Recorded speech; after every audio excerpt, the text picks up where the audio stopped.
But we had one more important sound we wanted you to hear.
ting. So what you're using Foxy Mobile's unlimited social media from £10 for now? Being sociable? Boring. Wanna see what your ex is up to?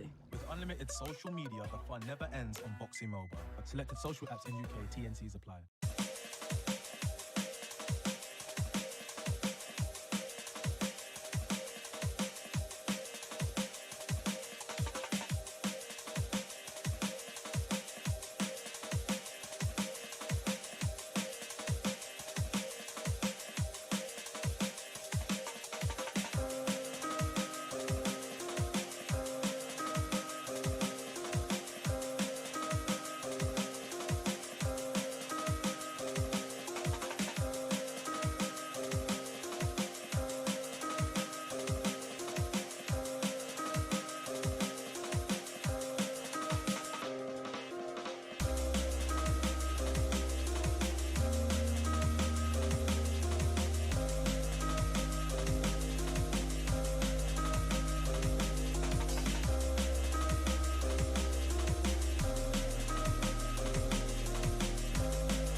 thinking of switching to an electric car but want to know more?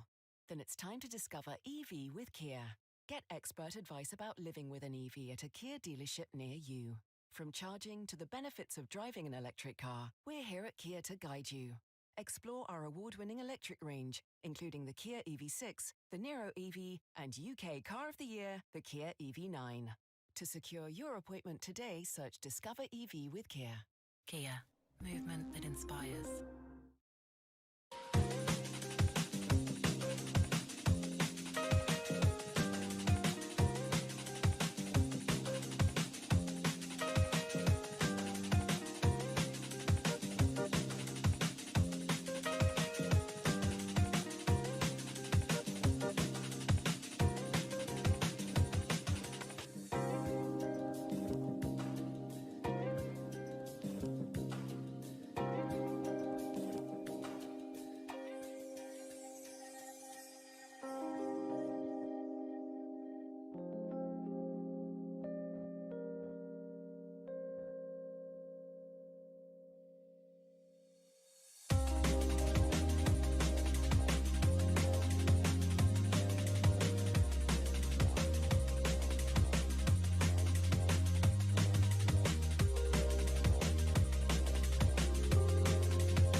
Good evening, everyone, and welcome to round 7 of season 15. We are at Spa. It's the season ender. It's the championship decider. I am Rage F1, and I'm joined by Tim this evening. How you doing, buddy?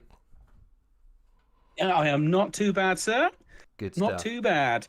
I'm doing a lot better than Luke Whitehead is today. If anyone, I'm sure.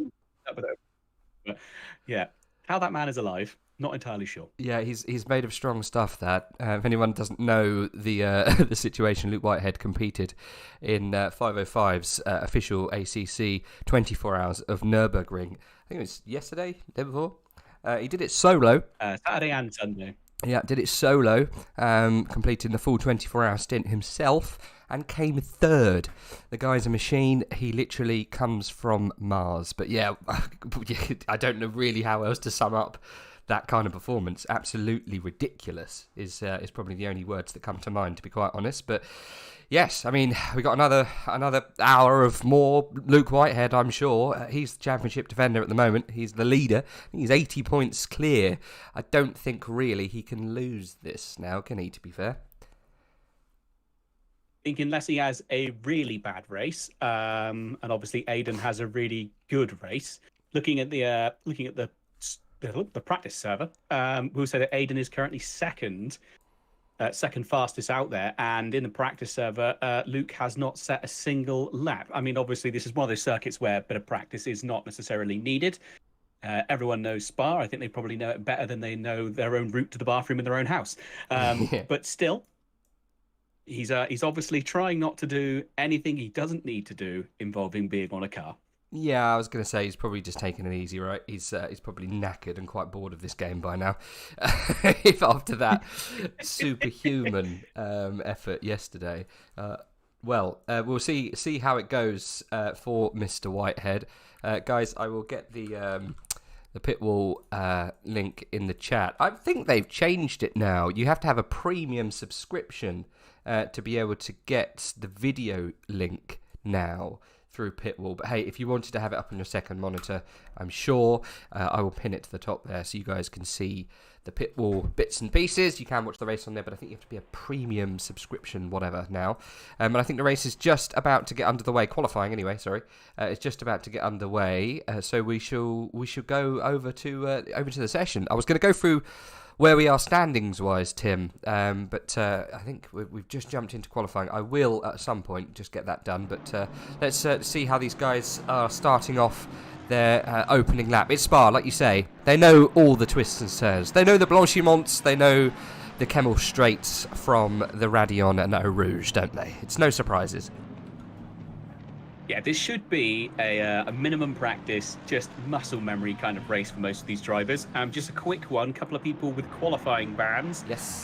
Dimitrev with a ban, Valentine Barrier with a qualifying ban, and also Volkan Asicek with a qualifying ban. And then we've even got 2 race bans in place, Kron Gretel and Lovering. Ban them all, I say. They both have... Yeah, so... You know, if they were hoping to have a good finish at the end of the season, it's not going to happen for them. But yeah, I think that the real ones to keep an eye out is going to be obviously the qualifying bans, because those drivers can still compete. But especially someone like Barrier, starting from near the back, is probably going to be a pretty impressive first couple of laps. Yes. Well, we'll keep an eye on him. Currently 6th place in the championship. Brief little rundown of what happened last week. Well, nothing. We're all eating Easter eggs and celebrating the rise of Christ because we didn't have a race, so excuse us for not letting you know. I think in the race before we said, we'll see you next week. No, we were eating chocolate. At least us English do. I'm not too sure if that's a thing anywhere else, is it? Don't know. Luke Whitehead came away with the W. Maybe. I'm not sure it is. Who knows? It might be in America. It's a very weird thing. We eat chocolate eggs. Anyway. It's definitely in America, isn't it? It's definitely an American thing as well. It's got to be. It's got to be. They give us most things, don't they? Luke Whitehead came away with the win. Alejandro Avilés came away with the 2nd place. It was good to have a chat with him. First time he's been in the box. And Samir Foch, the man we're watching right now, came away with a podium finish. His best result so far, equalled last time out at Suzuka. So good to have a little chat with Samir. We always like to rant and rave about him. But yeah, we actually got to have a chat about how it all goes down. Standing wise then for the championship, Luke Whitehead 543 points with Aidan 460. 460 minus 543, I could have done that in my head, but I have an 86 points is the gap. So all he has to do is come third, I think, and well, third is enough to no, I think he's got to come way further down. Who knows? Luke Whitehead just needs to finish in the top 10. He really just needs to finish in the top 15, probably even further down, and he's got this sorted. So yeah, it's pretty much a Luke win. It's going to be championship number 5, but we won't say just yet. Aidan just behind, 460 points. Jards in third, looks like he's got that cemented, but you never know. 525 points for him. Alejandro, he's in 4th place with 306. He could challenge for that position. So could Mr. Boothby, 298 points. And Valentine Barrier starting from the back. I don't think he's going to get third anymore. He's got 298. And then Sakari Lethan and the Finnish driver, Michael Thomas, Alex Torregrossa and Mattia De Campo finish off the top 10 in the championship. Anyway, we are on a lap of Spa so far. Whereabouts are they? I think they're going through Pouon. Looks Pouon-ish. Roughly around there. Coming down towards Blanchimont is number 217 of Alex Torregrossa. He is our first car out there. He's just about to come flying through. So how is the BMW going to stick? It looks quite effortless. It looks very bright and nice here as well. 36 degrees. It's the nicest weather I've seen at Spa in a very long time. I'm looking at it and I was like, have I changed a setting? And I was like, no, it's just a nice, bright, sunny day. But here comes the first time. And it's 2:18. 2:18.6. That's not a bad start. Immediately gets taken by Avilés, but that's not the point. It's a decent start to the race. Just realised I didn't have the timing screen up for everyone. Well, there you go. It's up there now. 2:18. Good start. Open it up. It's been completely smashed already. Mallow defeats that time. Avilés in 2nd place. Sentema in 3rd, knocking Torregrossa down to 4th. Aidan Walsingham then, the first benchmark. 218.1 for him. Is he out then? The current championship man, Mr. 24, we're going to have to call him. Is he out? I'm not sure he is. I can't find him. He is. He is right towards the back of the pack. He, again, is just about to come through Blanchimont. Yes, I found him. Here we go. The Ripper has returned. Not got the right paint on, though. It's probably because he... Yeah, I was about to say, I think he's changed his paintwork. I wonder if he is still running... Yes, he is, yeah. He had a special Veloce paint over the weekend. Yeah, I think he's not changed it back, has he? No. So I think, yeah, he was racing in honour of his, I believe it was his auntie's dog that had passed away. Oh. And so he's changed. There's an image of the dog on the back of the car, and I think that was the only real change from the standard Veloce livery. But obviously that changes the file completely. So sadly, we won't have that on screen for you this evening. But I'm sure if you want to go and have a little look at it, I'm sure you'll be able to find it on his stream, or if you're part of his Discord, I'm sure you'll be able to find it on there as well. So, but he's now on his first flyer. There's yellow flags out, but that's just disappeared again. For whatever reason, he was on the grass. He was using the iRacing tyre cooling technique, I think, for a minute there, but I don't think he needs that quite yet. Good news! But, oh no, he said that was the flyer. We've got Boothby back in the Lexus livery.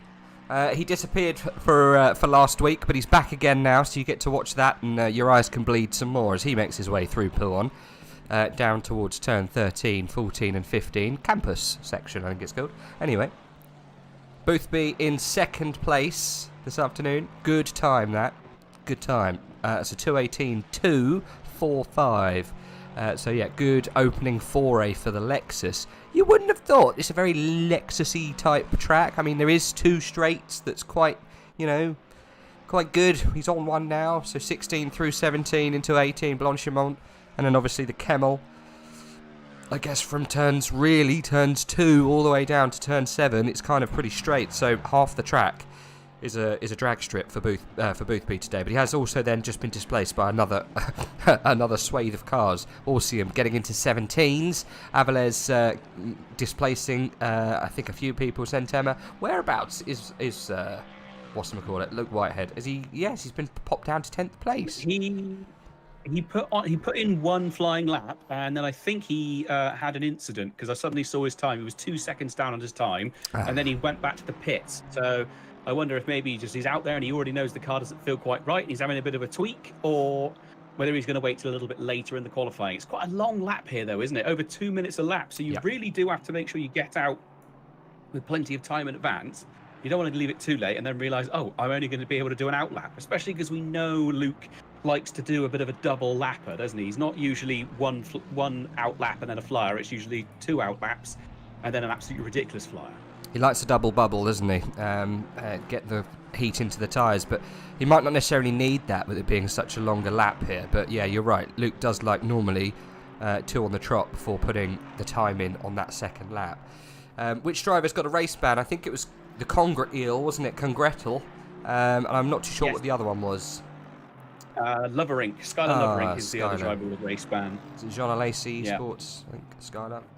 Correct me if I'm wrong. Anyway, Skylar not taking part. Sounds about right, doesn't it? That seems correct. Yes, indeedy. We can have a little look through the bits and pieces here. Yes, Skylar's not going to be taking part, and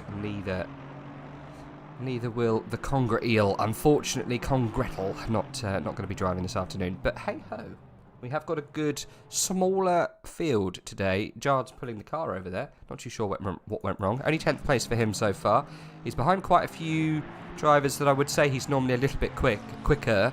But we do have a little bit of a mix-up of the top 10. We've not got the usual suspects. We don't even have Luke Whitehead in that top 10 yet. Samir Fosh in 6th place, just doing a much better lap there. 2nd place for Samir. You might find that this kind of thing happens because it's one of those tracks that people just know really well. So they know the ins and outs, they know the twists and turns, they know how to find the lap time. It's a bit of a little bit more of a level playing field, I think, for all the drivers involved. Alejandro getting a good lap in there as well. 118.0, almost getting under the 218, almost getting into the 17s, but not quite. It's a fantastic lap from Samir right there. Yeah, it's a very strong lap. Is he still in the old Ferrari as well, I believe, isn't he? He is, yes. He's still in the old... Yes, he's still in the old one. I still find that absolutely bizarre, but if anyone can do it, it is him. I'm pretty sure he has his own corner in the Ferrari Museum in Italy. There's probably a corner which is it's a very small plaque, but it's just his plaque in the corner, I think. He just says he enjoys it. He enjoys driving the car, so why not drive it each time? I guess it's like an old shoe, it fits good. Why replace it? Do we have a reason for the race bans? We're being asked. Coconut Seb saying, any reason? I can certainly have a look back through. It will probably be a combination of pieces and see what's going on. Lots of naughty points, eh? So lots of license points have all added up. So it'll be a combination of lots of things, I would have thought. So unfortunately, he's just ticked over. I doubt it's one incident in specific. Yeah, one incident specifically. It will be just. Yeah, if you pick up license points, you've only got to pick up. I think it's. I can't remember how many it is now. Is it 5 or 6 you can pick up, and then you end up with a race ban? It's not many. It's at least is it 5 for a quali ban, and then you have another 5, and it's a race ban, something like that. You know what? The week off has ruined us, hasn't it? This is the problem when you allow us time away from the booth. We realise there's things beyond. We realise there's things beyond ACC and sim racing, and then and we suddenly just other things start creeping into our minds, and so really, I blame everyone at home for letting us out. To be fair, giving us that little bit of time off. Yeah. It's got to be 4 and 4. So 4 gets you a quali ban, then a further 4 gets you a race ban, I think, or somewhere around there. Maybe it's 5, then it's 4. There's lots of people here on quali bans with 5 license points. So I think the first 5 is a quali ban. Then when you get to 8, it's a full race ban because Skylar and Congretal are also on 8. So yeah, I think that's all it is. Just a quick one. Luke Whitehead was on quite a flyer, and he's abandoned it just before the end of the lap. So he was 0.3 up on his lap time, which previously was a 2:18.4, and then he's abandoned it and gone back to the pit just before the bus stop chicane. So not sure what happened there, but yeah, he obviously decided, nope, he's done with that. But I'm looking back on a replay of it. I can't see anywhere that was obviously an invalidation. He just goes over and stops. Bit of an odd one. Not sure why. So he's still in 13th place at the moment, which he's running out of time to sort of try and put in any kind of improvements, and he's got some. He won't get round now. In front of him. He's done. No. Unless he cheatsy doodles half the track. Sorry, mate. No, it's fine, mate. He is moving in the pits, though. So what has happened there? Is he going to try and get out? He'd have to cut Lecum, and yes, I'm not sure. I think he'd have to pretty much try and jump from the Kemmel Straight down towards campus. I think he'd have to try and go through the trees. I'm surprised he's even bothering to go out. I wonder if maybe, as the track temperature is quite high, whether or not he's just struggling with tyre pressures. We know this has been a thing for him earlier in the season, so whether or not he's almost using this more as a tester session. And he is absolutely cutting all the way through Lecom. I thought he would. Straight lined it through. That's called a classic cheatsy doodle, that. Yeah, I mean, normally I would say that he is the math man. He is the walking, living calculator. But I wonder if maybe his battery's not completely recharged and the buttons aren't working right. Because he's got a minute to get to the line. Yeah, he knows. And I think he's realised that's not going to happen. He's had a nightmare. We'll let him off. He's probably sleep deprived. Bless him. Aidan Walsingham is just about to finish his flying lap, his final qualifying lap of the evening, and he is just about up on his time. Takes a long curve. He might be throwing this one away and going for another one, actually. Yeah, he just invalidates, and he's going for one more because he's got the time left, so he was warming up his tyres. So Aidan Walsingham is actually going to do one more. Boothby crossing the line with a few seconds to spare. He does improve, but doesn't improve his position. So yeah, it looks like they're all going for one more.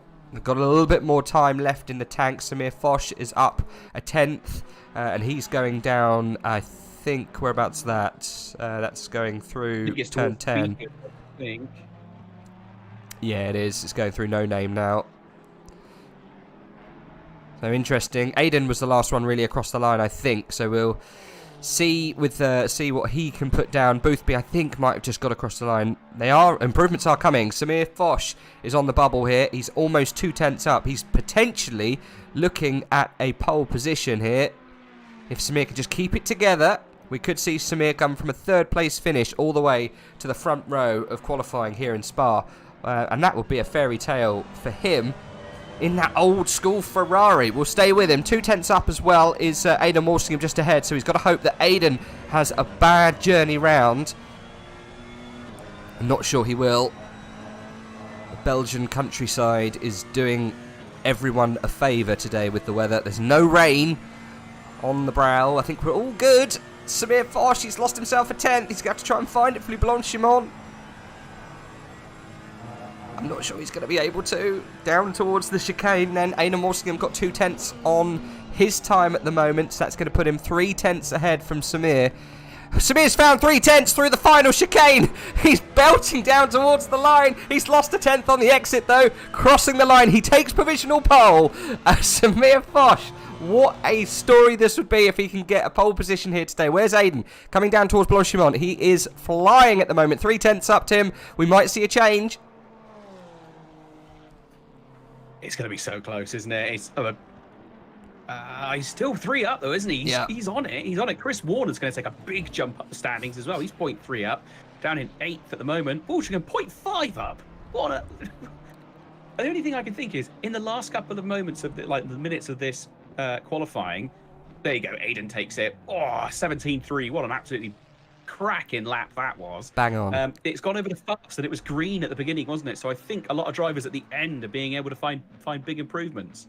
Yeah, it's a huge improvement then from Abe Semtema, getting a good time in there. Warner jumping up to the second row. Fantastic qualifying. And here comes Michael Thomas. McDonald's livery BMW crossing the line. He goes up to 9th place. He found a little bit of time there. Kochlichev also finishing, but there we go. That is all the cars across the line. Aiden putting in a fantastic time there. I thought for a minute we might see Samir on the very top step, but not yet. He's got an hour behind, or maybe next to Aiden Walsingham, to see if he can get himself on that podium for another time. And there's qualifying. Aiden getting the top spot, fantastic. He'll be joined by Samir Foch. Warner, what a brilliant position for him. 3rd place. Abe Sentema in 4th. Mallow in 5th. Avilés in 6th. Lehtinen in 7th. George Boothby in 8th. Thomas in 9th. Torregrossa rounding out the top 10. Good qualifying session. Where is the championship leader at the moment? He's down in 20th position. He's going from a last to first-ish. He's right next to Matt York. He'll be sharing that grid slot with the Yorkster. I don't think Matt York's here, is he? I've done a little bit of maths. Oh, all right then. Yeah, I've done a little bit of maths. I might be wrong, I might be right. But here we go. I'm looking at this. There's 83 points, obviously, between Aiden and Luke at the moment. Is it 83 or is it 86? Oh, is it? Oh, have I just read that wrong? 83, it's saying, apparently. Okay. 83. All right. So looking at the championship points, if Aiden comes first, earning himself 100 points, then it's going to mean that, I believe, Luke needs to come 17th, and that will get him 18 points, and that will keep his championship by 1 point.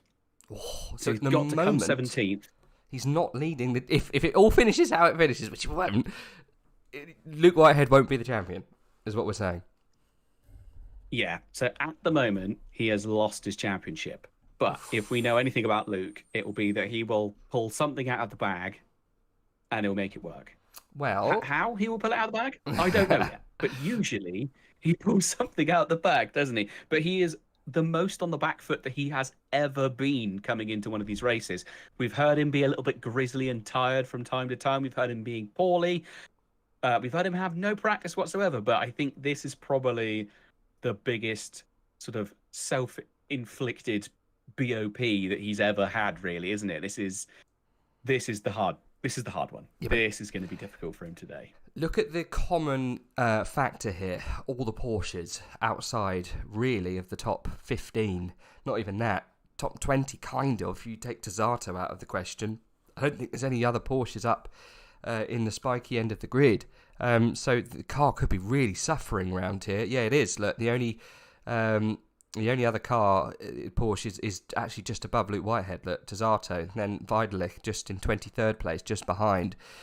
Could it be the German marquee is just not fast around here? Might be suffering. Pochopin, look, down in 29th place. It could just be that the Porsche is not quick round here. Maybe he's doing it now, taking a lot of rear wing out of that car and making it very slippery because of the long straights. I don't know. Luke Whitehead normally only goes one way, and that's forward, so we'll see what happens in the middle part of this race. I'll continue going through the grid because we stopped at Alex Torregrossa. 6th row of the grid will be Kochelachev with the Padawan Wilf in 12th place. Jar's 13th. He's had a nightmare today. He'll be joined by Mattia De Campo on the 7th row. Moon Eyes De Campo, as we'd lovingly named him. Adam De Beel and the Yentel Lentel Van Thalen. He's back with us this week. I think he's served a ban, not too sure, but he's back. 15th and 16th for them. Remy Papin and Junko Terminen. You can see those in the back of your screen there. Junko in the green Ferrari. Remy Papin in... where is Remy Papin? I think he's in... It's not come through today. Never mind. Luca Tozzato and Luke Whitehead. I didn't think I'd say that together, but they are together on the grid. Back there in the 10th row. 19th and 20th position for those two. The Yorkster is there. You can see him just behind Luke Whitehead. So Luke's not going to have it easy. He's got a very stable driver ahead of him in the way of behind him, of Matt York.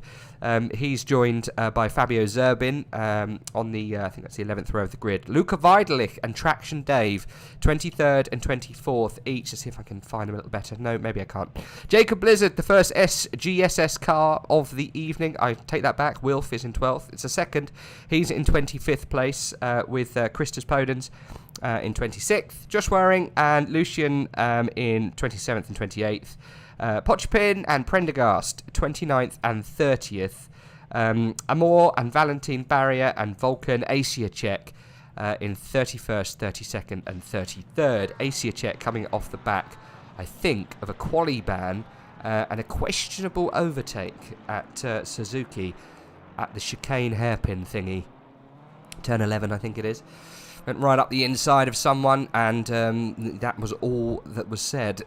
there was some contact, there was some words exchanged afterwards. Volkan Asiacek has got a point to prove this afternoon, starting from the back of the grid. Tim, it's going to be a long one, an hour in the forests. It is in Belgium, isn't it? I'm pretty sure. It is Belgium, yes. Yes, the forests of Belgium. Whereabouts is it? Is it the Ardennes-ish?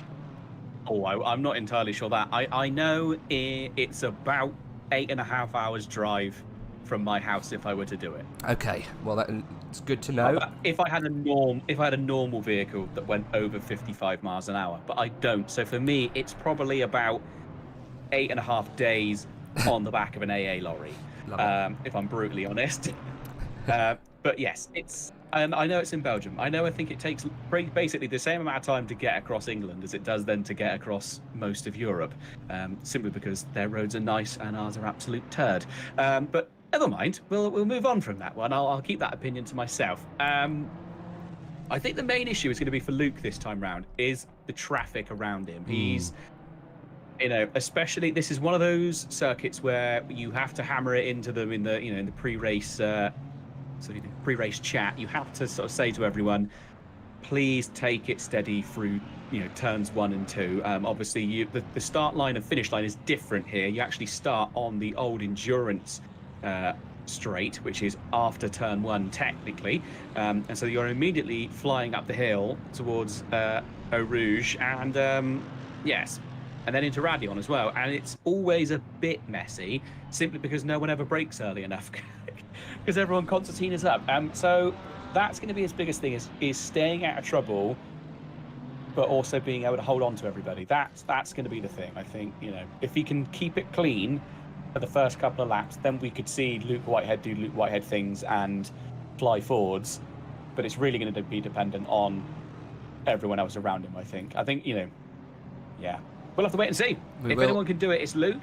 But if anyone can hold on to the pole position, it's Aiden as well. He's a very, very fast and accomplished driver. We've said a few times now, haven't we, that we think he's sort of the next one to be able to dethrone him.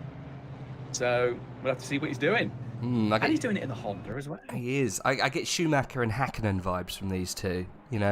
One of them's better on the day, the other one's slightly slower the day after, and what a fantastic track that we're actually doing on Spa. Those two have huge battles, especially that overtake on Zonda down the Kemmel, the surprise overtake of the lapped car. Fantastic stuff. Well, Aidan Walsingham's got all of the business to do today. He's done everything he can in qualifying. He just needs to now solidify the next 60 minutes to hopefully open up his hopes of a championship with AOR. The first time, if he can get on that little roster, I'm sure he'll be incredibly pleased. We all will be too. But it's going to take an almighty effort from Luke Whitehead to get himself into a position where he can really attack. He needs to get just 3 and he is in a chance. However, it's the unknown quantity of what's around him. As everyone knows, anything can happen in racing. Luke Whitehead really has got the harder job here today. I think he's going to struggle to get through cleanly. We just have to see how well the panel beater can do it and how quickly he can get through the traffic. We'll stay with the top boys as we always do. On the start of this race, we'll go to the helicam, I think. We'll start round the corner, don't we, Tim? I don't think we start on the main straight. Start on the downhill after turn 1, technically. Yeah, it's the old endurance straight, isn't it? So yes. Well, it is the final race of the season 15. We've had fireworks all the way through. It's been one of the closest seasons we've had the pleasure of shouting about. It's about to go green. Aidan Walsingham's going to lead them away. The old favourite, Samir Foch, is going to challenge down Radion and Eau Rouge into the Kemmel Straight into Lacombe. Let's see if it comes out black or red. It's like Vegas. They're going to put it all on one. It can't be the other. It might be green. Who knows? And it is green. It is go, go, go. Aiden holding off the inside line. Lovely, lovely defending there. Samir slots in behind. There's a little battle going on between Chris Warner and Sentema behind. Melo causing a few issues for, I think that might be Lethenen struggling that Honda behind. He's managed to get past Alejandro. No dramas. Here comes Samir Foch then, rounding outside into turn 7. Doesn't get it done. They do touch. Come on, Samir. He's got it all to play for here. Chris Warner looking quite threatening from behind. Samir holds onto the position. He's pushed out wide, but he holds onto it.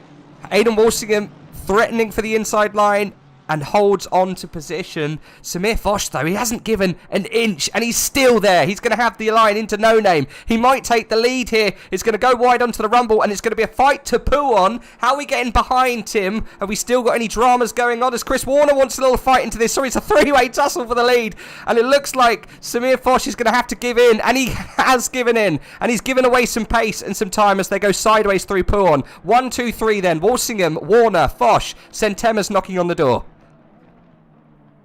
Possibly the cleanest lap 1 I have ever seen from any of this. At the moment, just the Luke update, Luke Whitehead now up to 19th place, but there is a bit of an incident going on in front of him as we speak, but he's managed to make it through. He is now up to 18th place, I believe, but he's side by side. He is very much in the pack, but so far, everybody's sort of keeping it reasonably clean. I see car number 695 has dropped back, or was it just seen Terra Grosso, I think? Oh, look, Whitehead almost getting taken out. Christ. Brown pants, anybody? Samir Foch. That is some very brown pants. Samir almost collected there. I don't know who that was, who span on the exit. I don't know what turn it was, turn 16, I think. Samir's down, unfortunately, to P17 after the contact between him and someone else, and there's a huge bus stop problem. Yorkie's in that, I think. Sorry, Tim, what happened? No, that's fine. I mean, I was just trying to catch up with it then. I was already watching a replay, but Luke Whitehead has just made it through. Samir Foch is the last driver to make it through that bulk cleanly. Luke Whitehead up to 15th, so he is once again winning the championship. In regards to that incident there, I'll have to go back and try and have a bit of a look. But yeah, it was a little bit choppy there. A lot of cars involved. I think it was just a case of a bit too much concertinaing into the bus stop for the first time. It does happen. But everyone seems to be going. No one's returned to the pits. Oh, it was quite bad. They're in the pits, but they are still moving. That's the thing. I haven't seen anyone just immediately quit. So yeah, it started with Yorkie rear-ending Vidalich. He then bumped into the car ahead. There was some spinning around, and then some more cars arrived, and they sort of hit the stationary cars, and there was some more spinning around. So I think there's going to be a few penalties dished out. I think Matt York might get himself one. Braking zone concertinaing, as we said, is always a problem around Spa, and unfortunately Yorkie was the one who started that, so I'm sure he'll get a little slap and maybe some naughty points. And there was, it looked like Traction Dave was caught up with that. Asiacek also had a little bump at one point, but yeah, nothing disastrous, but unfortunately a few issues for those boys. Luke Whitehead, yeah, up to 15th, and he's retaken the crown, but he's got a long way to go yet. Walsingham still in the lead, Warner second, Mallow going very well in third place, and Abe Simtema knocking on the door for fourth. Nice little battle going on a little bit further back. That's the McDonald's BMW of Thomas. I think that's Lathanen, Thomas, and Abeles all having a nice little squabble. That's the battle for 5th place. The BMW is falling backwards, though, and you can see George Boothby as well starting to sniff around the back of them in the world's ugliest Lexus. My eyes! Oh dear, that Lexus. It's absolutely fantastic. It's very fast, sort of all the way through this bottom part of the circuit. I know we were saying earlier on that we were surprised it was doing so well, but it is an absolute rocket ship all across this bottom half of the track. I say it's reasonably straight, but yeah, it just seems to be able to hold on to it, and he's just gained a position, or nearly, a bit of a side-by-side action, and yes, he gets the legs, and through the final turn, through the bus stop, he manages to gain another position, so Boothby is now up to 7th place. Yeah, snatched that away from Abeles, who was having a go at Thomas going into the chicane. So yeah, upper position for Boothby, and you're right, it is a rocket ship, and it's going to be a rocket ship down towards turn 7. It is... yeah, a fantastically quick car, and surprisingly ugly in that Pates livery. That I think it's the B-Sax Racing livery that Boothby's put on today. Thanks, Nins. Thanks, Toaster. Coordinator's loving this one today. But yeah, Boothby might be threatening here. Thomas down into Lacombe. Onto the inside, but I don't think he's got enough legs. He'll have to settle and maybe have a go a little later on. Oh, we've had a change for third. Looks like Abe has got himself past Mallow. Raphael having to fall back one position. Unfortunately, Brabham Esports driver there not liking that change around. It's the highest we've seen Mallow up there before, so we have seen Abe up in a good position, and we've also seen Lethinen, who's in 5th, who's following, also in a high position. So Mallow seems to be the unquantified quantity here. Yeah, best finish so far for Mallow has actually been 16th place, and he hasn't been able to join us for the last 2 rounds. So he's 25th in the championship, but it would just be nice bragging rights to finish the race as high up as possible. I have just noticed that the track is currently still in a green state at the moment. So, which I'm quite surprised. Normally they sort of usually starts at least on fast, but yeah, starting in green. So it's probably a bit of a sketchy start for everyone as well. That track not going to be giving as much grip as you would hope for.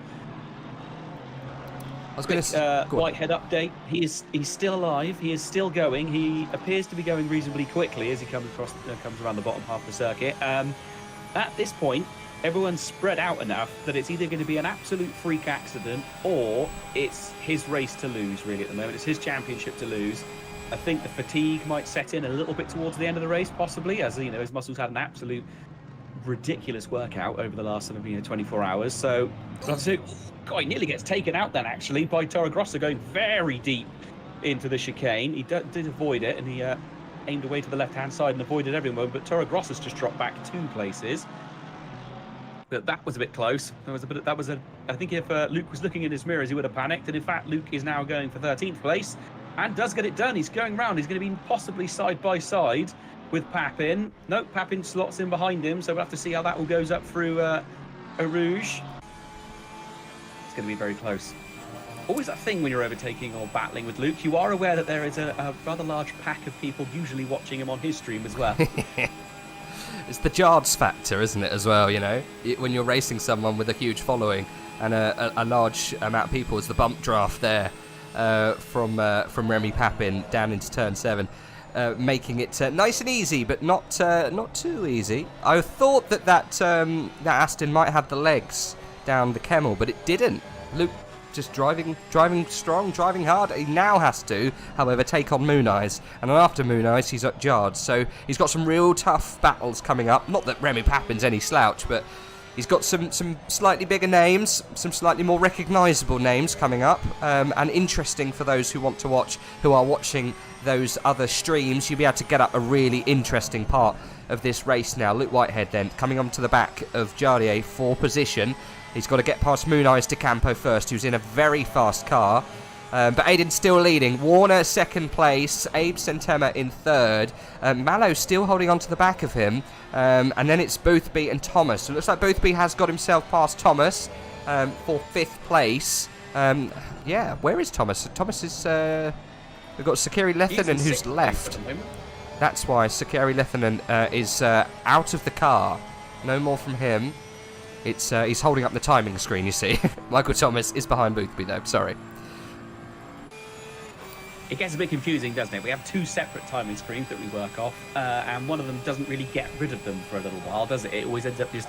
You have 2 5th places currently at the moment on my screen, which is always nice. Not at all confusing when you're trying to look at people's names. Oh, Thomas on the attack, though. Right on the back of Boothby. That Lexus really does just hook up well, though, doesn't it? And get away. I mean, I don't know what kind of traction control he's running. I mean, I imagine it's fairly low. But, yeah, the way it just manages to sort of squat down and get off the turns as well, I'm very impressed. Just the gap it manages to break away. Oh, Luke Whitehead making another move on Moon Eyes into turn 1.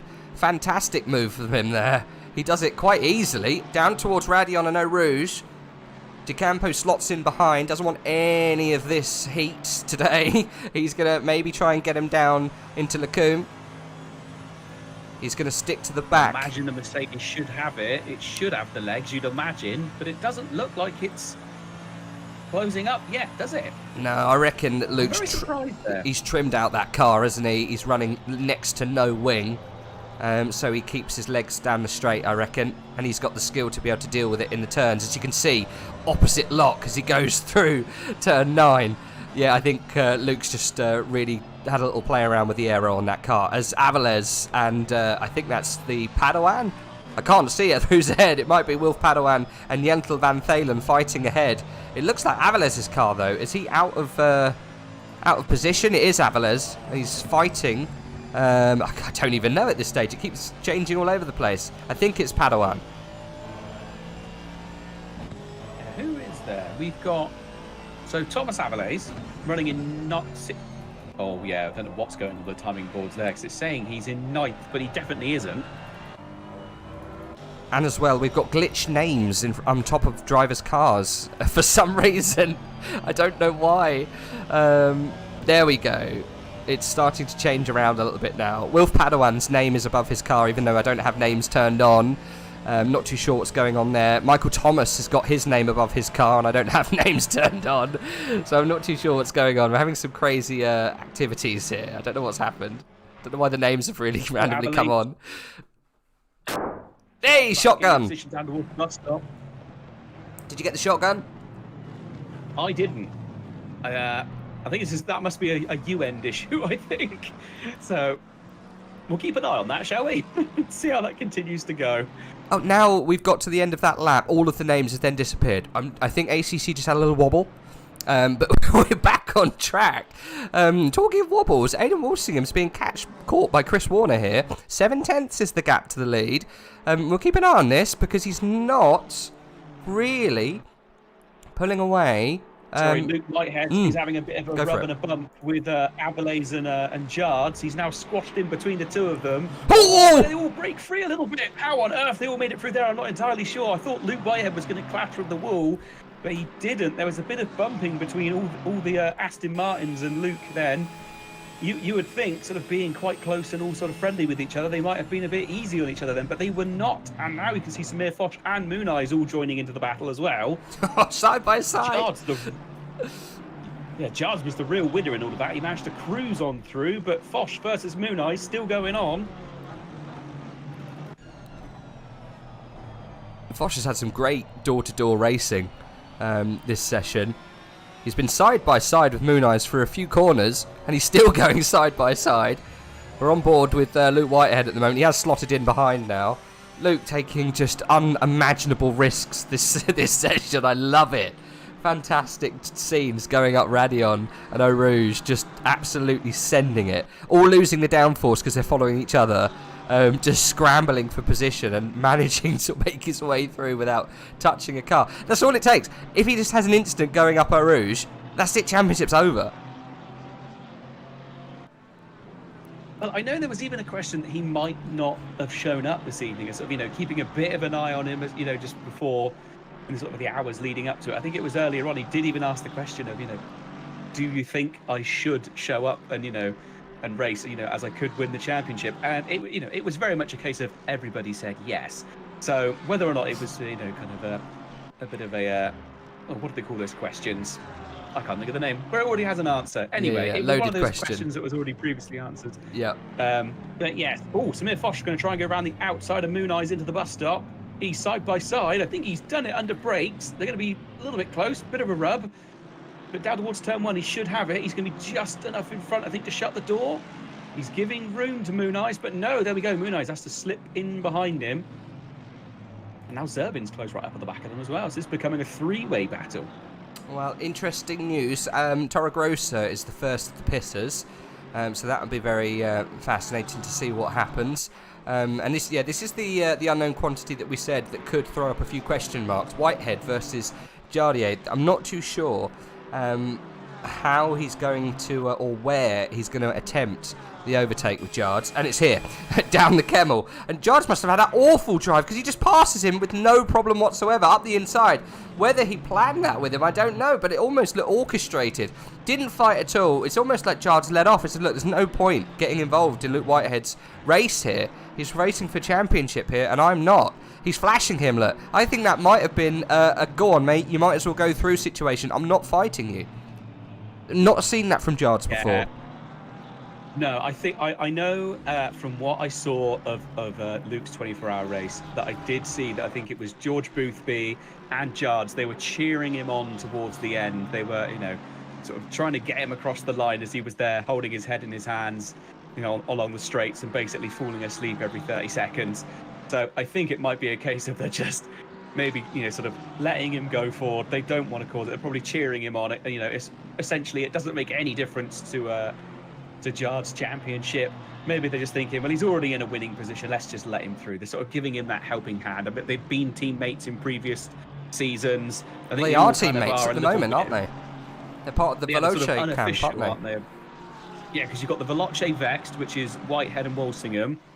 And then you've got Veloce Esports, which is Barrier and Jards. Is there another one as well? I think that's all the officially sort of registered teams. In fact, let's have a quick look at the older. Oh, there we go. Team Veloce Vexed, 1,003 points, and then Veloce Esports in second place with 600 points. So I think it's fair to say that Veloce have dominated the Apex Online Racing Tier 1 Championship this time round. And they have done for quite some time, to be fair. A number of seasons. I think the last time we had another team might have been with the Williams Esports team. Well, it was Tinker van der Velde, I think was his name. Had the pleasure of racing round and getting the championship, and I'm pretty sure he won the championship in South Africa, whatever it's called. Can't remember the track name. Question mark. Yes, Kyalami. Won it in Kyalami through the help of his teammate letting him past on the final lap. Who'd have thunk it? But it happened. Well, Luke Whitehead up into 9th. He's in a comfortable position now. Now he should be able to just pick off the odd driver here and there. It shouldn't be gaggles of cars like he just had to get past. So it should be interesting to see how he tackles this next stage of the race, which is going to be pit stops, lower fuel levels, whether the car is going to get a little bit lighter, because obviously he's probably running quite a lot of, not very much wing. It might turn into a bit of a handful as the fuel wears off and some of that weight comes off the rear end of the car. Very wide. He went very, very wide there through speakers. I'm surprised, actually, that Jards, if he did do that on purpose, because he has got Avalays right behind him on track, obviously running in 11th place currently, and he's only 20 points ahead of him in the championship. So Jards has sort of left himself open to possibly lose his 3rd place spot. So it could be interesting, depending on what Avalays does. If Avalays gets on past, but a big slide from Avalays actually, so I think he was trying fairly hard to keep up with them. But it could create some slightly obscure things, and we're actually going to have back markers making a bit of a difference soon. Car number 81 is being caught by car number 13, and that is obviously Aidan Walshingham, our race leader. So going to be a bit interesting to see what happens here, because which car is 81? Let's find out that driver's name. It's Terminen in the Ferrari, has completed a pit stop, but he is basically coming into turn 1 now, and you can see Aidan Walshingham in the back of the shot. He is right there with him. So depending on what kind of lap times they're all doing, and Aidan's quicker. Aidan is quicker, not by a massive amount, but he is lapping faster. Track's still in a fast condition as well, so maybe things will change. But at the moment, Aidan is catching a back marker. So things could still change. Who knows? Yeah, definitely. We've had 2 shotguns this evening. We haven't had one all season, and we've had 2 in one race. And we got the names back again. It's really strange. I don't know why the names are coming up through timing bars and then disappearing. So apologies, guys. This is ACC. This isn't us. As Boothby gets past Mallow for 4th place.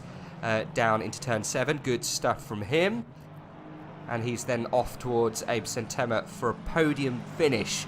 So everything on the cards for George Boothby. Right, so we're coming into that stage now where we might have some pit stops. People rolling the dice a little early.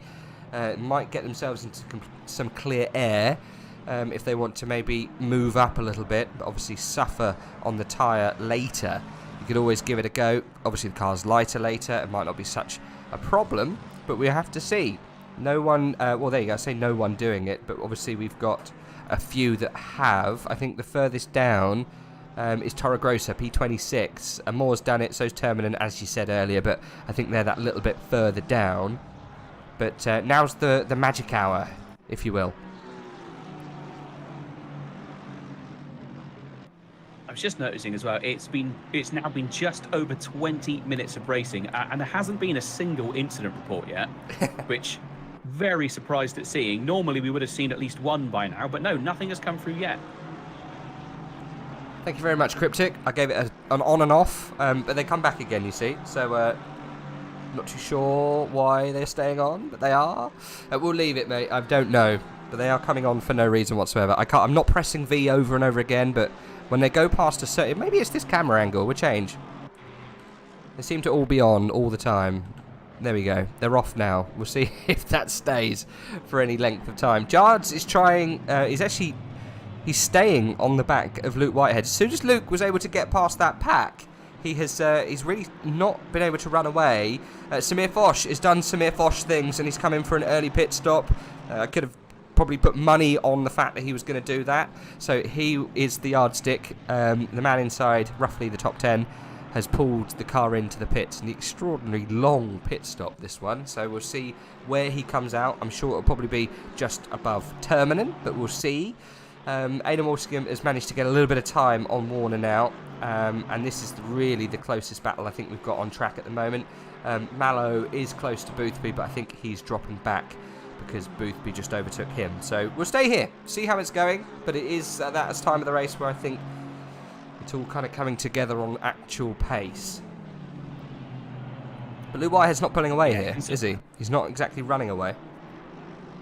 No, I think it was a case that when he got, I think he was basically let past by Jards. Whether it was a case Jards didn't want to risk anything or what was going on there, not entirely sure. I'm sure we will probably be able to find out at some point. But yeah, I think he's gone through. And then I wonder if almost to a certain extent that maybe Jards is going to act as maybe a little bit of a kind of a backstop for him. I know they're not sort of official Vexed teammates, but they are obviously all part of the Veloce family. So maybe it's a case of he's going to kind of be his rear gunner and just keep lapping behind him, catch up with him from time to time, but not ever really go for the move. Because obviously, depending on how the race pace goes, you think about a third of the race is done. Obviously, if Luke's pace starts to drop back, he might then find himself under attack from people behind. But if he's got someone as well there to kind of make two cars to get past, could be a little bit of an unofficial roadblock. Not saying that is going to happen, but it's a possibility, and you never know. As we always say, we've seen stranger things at AOR. Some weird and wonderful things do tend to happen.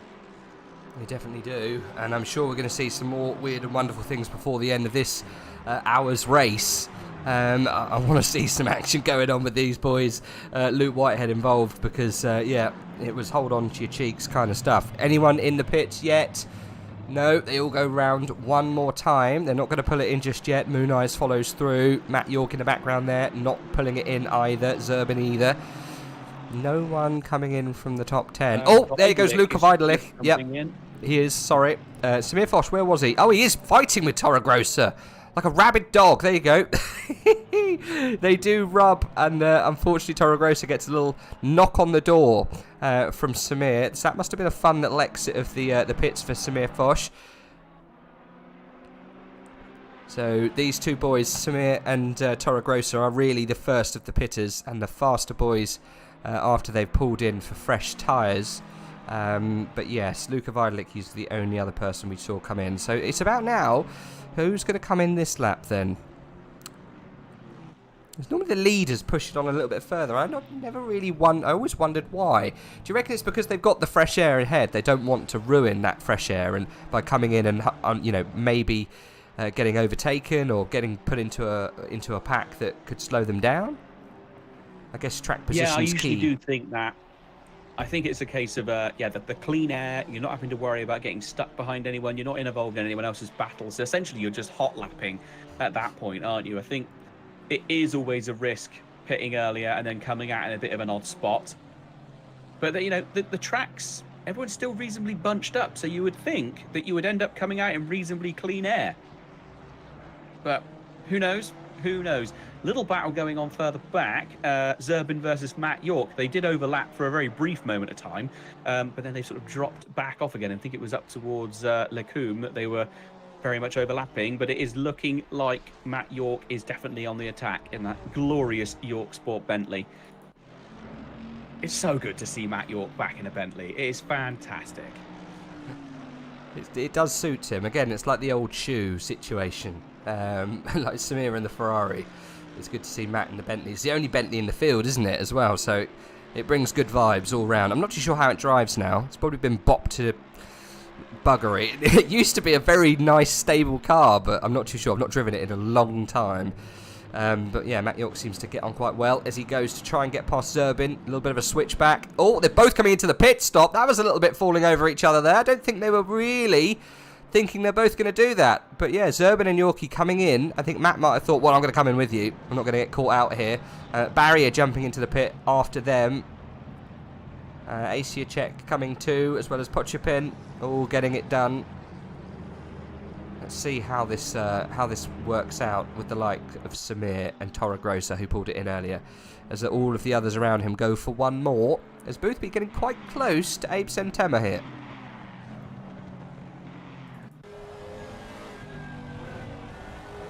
That Lexus is quick, isn't it? Sorry. Yeah, Whitehead's just gone up the inside of the Padawan. They're side by side, though, through Lecom. To be fair, I think everyone is giving Luke an extra special amount of space there. But yeah, the Padawan is suddenly in the clutches of all these guys now. So it'd be interesting to see if he can sort of take the fight back. But he's got Jards coming up behind him pretty quickly as well.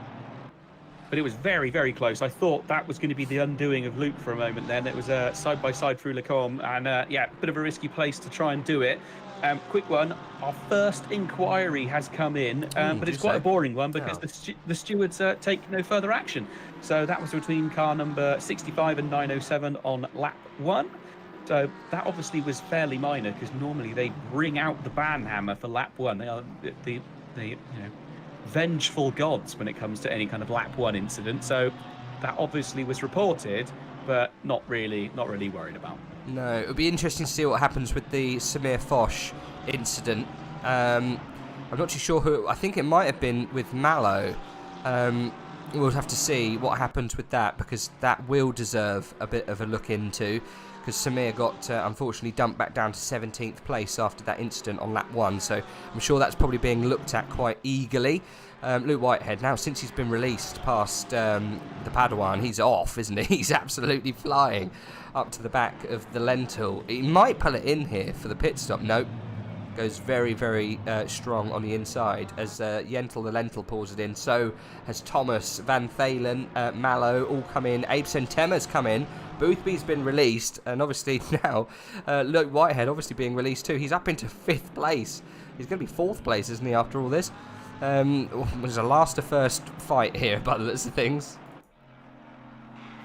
George Boothby's so quick going up the straight towards Radion and Eau Rouge in that massive Lexus. It looks mighty quick. Oh, I think I have just lost connection to the server. So I know there were a few server-related issues today, so I'm not sure. And it's definitely been a bit funky with me. I've had 2 gunshots and the names keep coming back on for no reason, so yeah, it might just be AOR things today.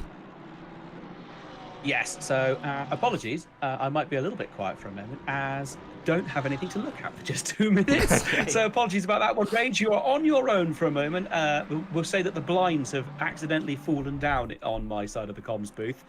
So I can't see the track action at the moment. No problem. You need to do a Control-Alt-Delete, turn it off and on again. We're watching Samir Foch as he completes this lap. I think it's lap 11, and he should be in with a good shout here to possibly jump into the pack with Thomas, Van Thalen, Jards, Tazzato, Waring, Blizzard, all of that, who are in the pit. So let's see how well he can do. Mallow, Sentema, Thomas not been released yet. And here comes Samir then. He's passing some of those boys in the pit right now, and they have just gone green, so they have been released, but I don't think that's going to be enough. We'll go on board with Samir, see if he can... you can see any of the cars. Yeah, server's a bit funny, I think. You have to just maybe keep an eye. Good stuff. Here comes Samir Foch then. He's going to get past Jards. He's done it. That was for position. Where's the Lentil? A little bit further up. Looks like Jards has repaired some damage because he's come out a little bit further back than everyone else. He was with that pack just ahead. That's Mallow.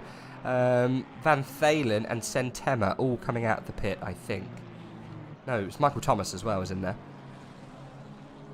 surprised at that, really, because I didn't really see any kind of incident happen. Oh, right, massive loads of people into the pit. Chris Warner, George Boothby, Whitehead, the Paddleband, Avalays, Remy Papin, they are all in the pits as we speak.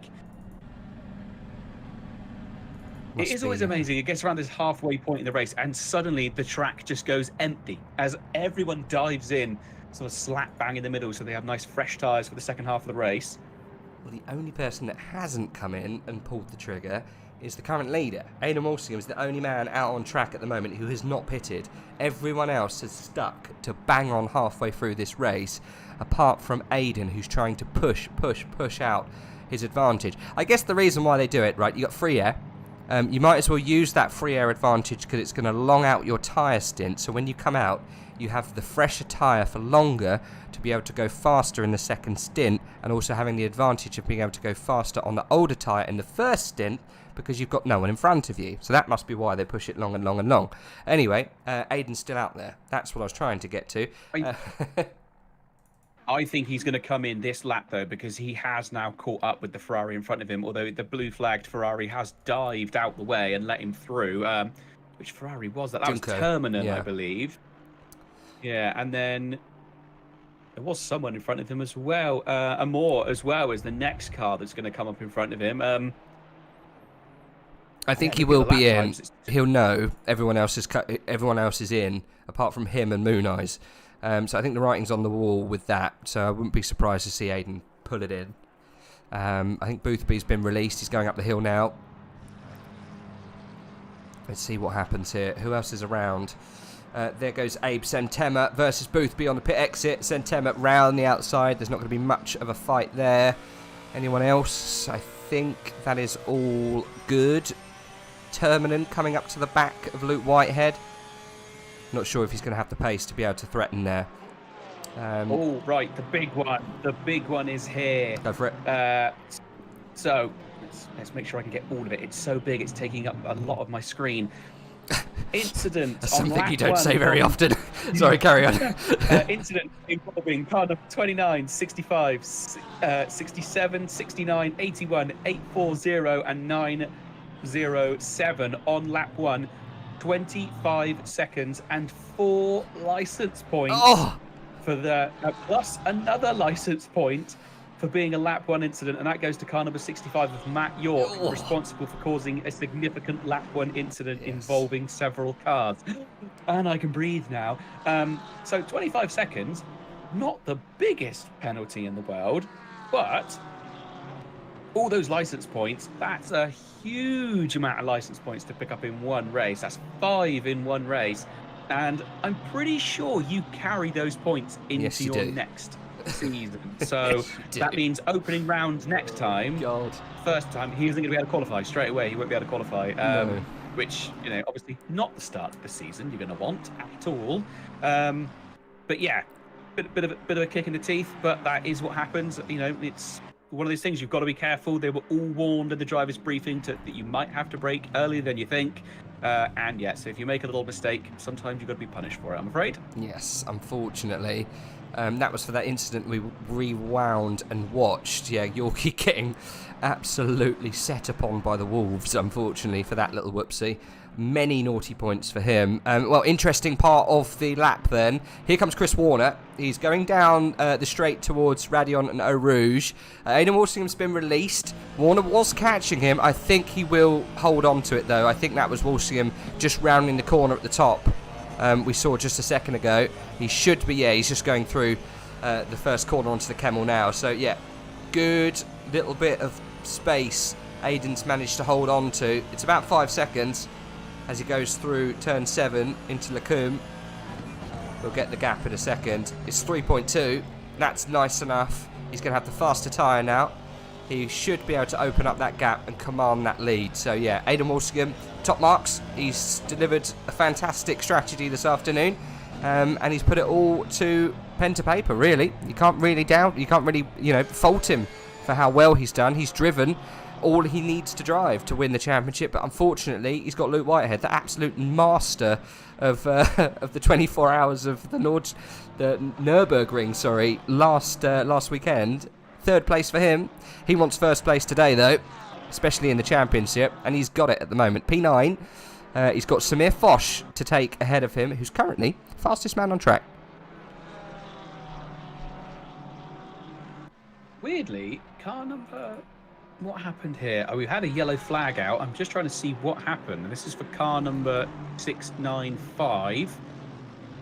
Oh, big mistake at the top of Eau Rouge. Hit the left-hand side curb, and the car just started to oversteer, and then a huge crash into the wall. So that car is, I think, is probably well damaged, and it's still sat in the pits as we speak, I believe. Another incident report has come in as well. Between cars number 10 and 609. This was lap 1, so 2 licence points and 5-second penalty, and that is for Traction Dave. That's a bit harsh. A moderate, that one. You know, for moderate incident exiting the bus stop. So yeah, not sure. Right. I think I spotted that one personally. Yeah, he yes. got caught up in the incident caused by Matt York, and unfortunately had to punterino someone. But I mean, he had a turned car in front of him, so there's not really much he could do. When you're in that chicane, there's not really a lot he could have done. I mean, that's why it's 5 seconds, but to give him double bubble on the points, the naughty points, is a little bit harsh. But I mean, rules is rules. As Jard's defending from Alejandro through turn 1 into turn 2, holding on to position there. Actually, I think he's gaining the position from Alejandro. And he's got the Padawan behind, who's threatening. Oh my God, they're so close through Radian and Eau Rouge, bump drafting each other up through one of the fastest corners on the track. It's absolutely crazy stuff. They're almost 3 wide as they go down toward Lacombe. And it looks like Jarge is going to hold on to position. Alejandro on the outside. He's going to nip in. He doesn't take any of the cars with him, which is a stroke of luck, really. That was very close. Yeah, that could have been particularly messy then, couldn't it? It was very, very lucky stuff. Another incident has come in. 10-second penalty for car number 30 and 2 licence points plus another one for the lap 1 incident. And yeah, that is for car 30, and that is Lathinen is responsible for causing a minor avoidable incident in lap 1. Is that with another car, or because was that the Samir Foch incident? That was so car 30, and that was involving car number 888 and car number 75. Yeah, that would be the Samir Foch incident that sent him down. He got sideways going through, I think it's round about 13, 14. And then, yeah, he obviously got hit by someone, and that span him off. And I think it was Lethenen that caused that. But he's gone now, so that penalty, unfortunately, not going to be served. He served it himself by running away, and he will have to... It's been going on a bit further back. Yeah, Alejandro getting tagged. Yeah, sorry, go on, carry on. And then that's fine. I was saying about I was having a quick check-in on some of the other drivers, and suddenly that incident all started kicking off, where all of them still going fairly strong, but that has allowed the little battle behind as well of Matt York and Zerbin to start catching up. But then they're still side by side as they go down towards the bus stop. So is Zerbin and York. Bit of a rotation, cars going sideways, bits of rubbing, and the main loser there was Aviles. He is going to drop right back, and he's going to be just about overlapping with Mooneyes. In fact, they do get together ever so slightly. Mooneyes not giving up the track position, and he's going to try and go around the outside at turn 1. Good overlap. Can the Mercedes get the run? Yes, it can. Somehow it found the grip, even all the way out there on the yellow sausage curb, and it has managed to shut the door before they even get to the bottom of the hill. Absolutely fantastic bit of driving there by Mooneyes to get that secured, and they both make it up through Eau Rouge just about okay. Breathe. Yeah. Alejandro, unfortunately, trying to race with Remy Papin and Jards, getting knocked all the way back down to 16th when he was trying to take 11th. That's how it goes, unfortunately, in Tier 1 sometimes. You make a move, it doesn't turn out for you, you lose a ton of places. Punished then for Alejandro, back down to 17th place for you. He's going to have to really fight to make a move to get a little bit further up today. What's happening in the top then? Abe Sintema getting very close to Warner. George Boothby looming also. Where's Whitehead? He's 3 seconds behind Thomas, who's driving very quickly at this stage of the race as well. He's not... There he is. I couldn't find him on the timing screen. He's behind Samir Foch. He will probably start to catch up with Foch and put in some slightly faster lap times, because Samir's got that tyre deficit because he came in earlier. So keep an eye on Samir falling backwards and Thomas being able to capitalise on that and jumping him a little later. But it is at the moment the fight for third we really should be focusing on. Technically, it's also a little bit of a fight for second. It's Warner, Santema and Boothby all out for positions here, as Aidan Walsingham just cruises off into the sunset on his own. I am very impressed with Santema and Mallow as well, to be fair. The McLaren hasn't been a dominant car this season, but it's going very well here this evening at Spa. Maybe it's just a case of it's good at Spa, but the two of them keeping that car sort of both inside the top 10, and that's a big old fair play. We're both inside the top 5 technically. Impressed to see that car doing so well. A really good drive from Mallow as well. This is by far his sort of best result if he can maintain it for the next just shy of 20 minutes. So yeah, he'll probably be very pleased with that. But God, you can see how quickly Boothby is already catching up with the back of Santema though. This is ridiculous. I reckon it's had the Fast and Furious treatment, that Lexus. It's running nitrous. It's got Vin Diesel behind the wheel. It's seemingly unstoppable in a straight line. Screaming about his family down the Kemmel. He's doing well, Boothby. He's the fastest man on the track at the moment. I cannot even begin to... the images that came to my mind then. Why?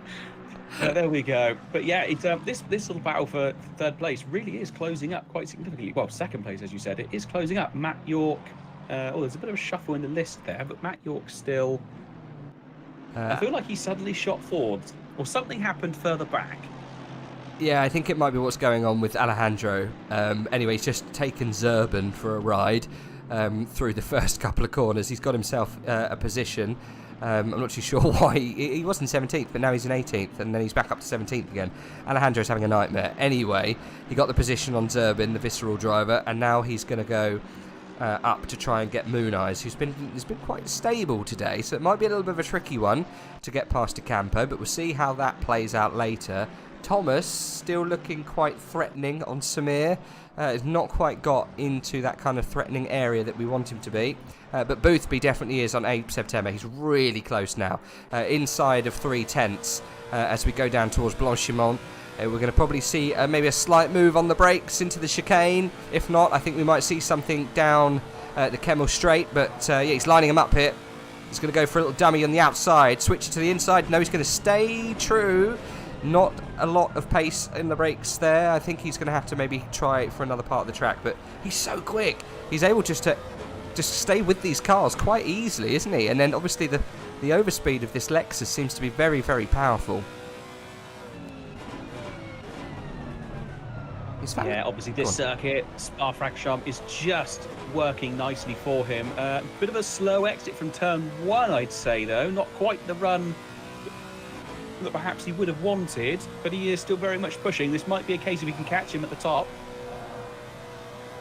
Sibley takes about as much off the inside of that corner as he possibly can without picking up any kind of penalty. Just over 15 minutes of the race left to go, so he's still got a fair way to go until... can't put the words out until he doesn't have to worry about track limits. But yes, Spa is one of those circuits that does really invite track limit abuse, but it also then does punish it with possibly the worst drive-through penalty you can have, because it's pretty much a case of, take the detour round the local town and back again while stopping off for a quick car wash in the McDonald's in the drive-through. It does not work for you at all. If you have to do the drive-through here, it is the proper pack up and go home kind of thing. It's the worst one. It's the worst one on the whole calendar here for ACC. I don't know why it's so long. It's because it's the endurance. It's the endurance pit. It seems to just go on forever. But Apex Online, do you have public servers as well? I'm not. I think we do. Yes, I'm pretty sure we do have some practice servers. But I mean, if you wanted to jump on the full roster of servers, you can just become a driver if you want to take part in any of the esports offerings that Apex Online Racing have to offer. Jump on the website, sign up for season 16. I'm sure the sign-ups will be up soon. Talking of sign-ups, I'm pretty sure sign-ups are still open for the Endurance season 5, which will be starting very soon. So get your team together, grab your popcorn and plan your stints, because endurance racing goes live very shortly for AOR. Boothby, though, wants none of that. He wants third place. Up the inside of Santana, hard on the brakes. He's going to take him through the pit stop. Chicane, he's going to get it done, I think, nice and easy. And that awful livery has won him many, many positions today. And he's up into the podium positions now, and he's got Chris Warner on the prow and attack for second place. I think Boothby's got this one done. He might even threaten Aidan Walsingham at this pace.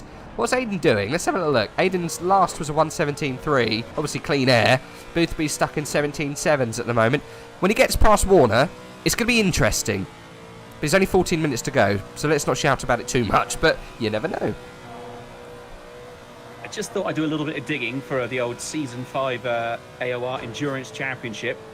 Sign-ups are technically open, but all 56 team slots are currently taken, which is massive, though. 56 teams.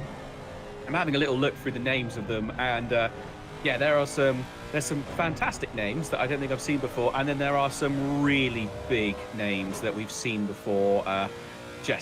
Yes, I think that it's going to be a good season. You know, looking through all of these different names, obviously, you know, you've got the ones you expect. We've got Zazar Racing Team, Victoria's Secret. What else we got here? Loop, Team Hive Mind. We've seen them before. Yep. Scuderia Pepperoni. Nice. 2 of those different teams. We got Goat Racing, Beeswax. They there.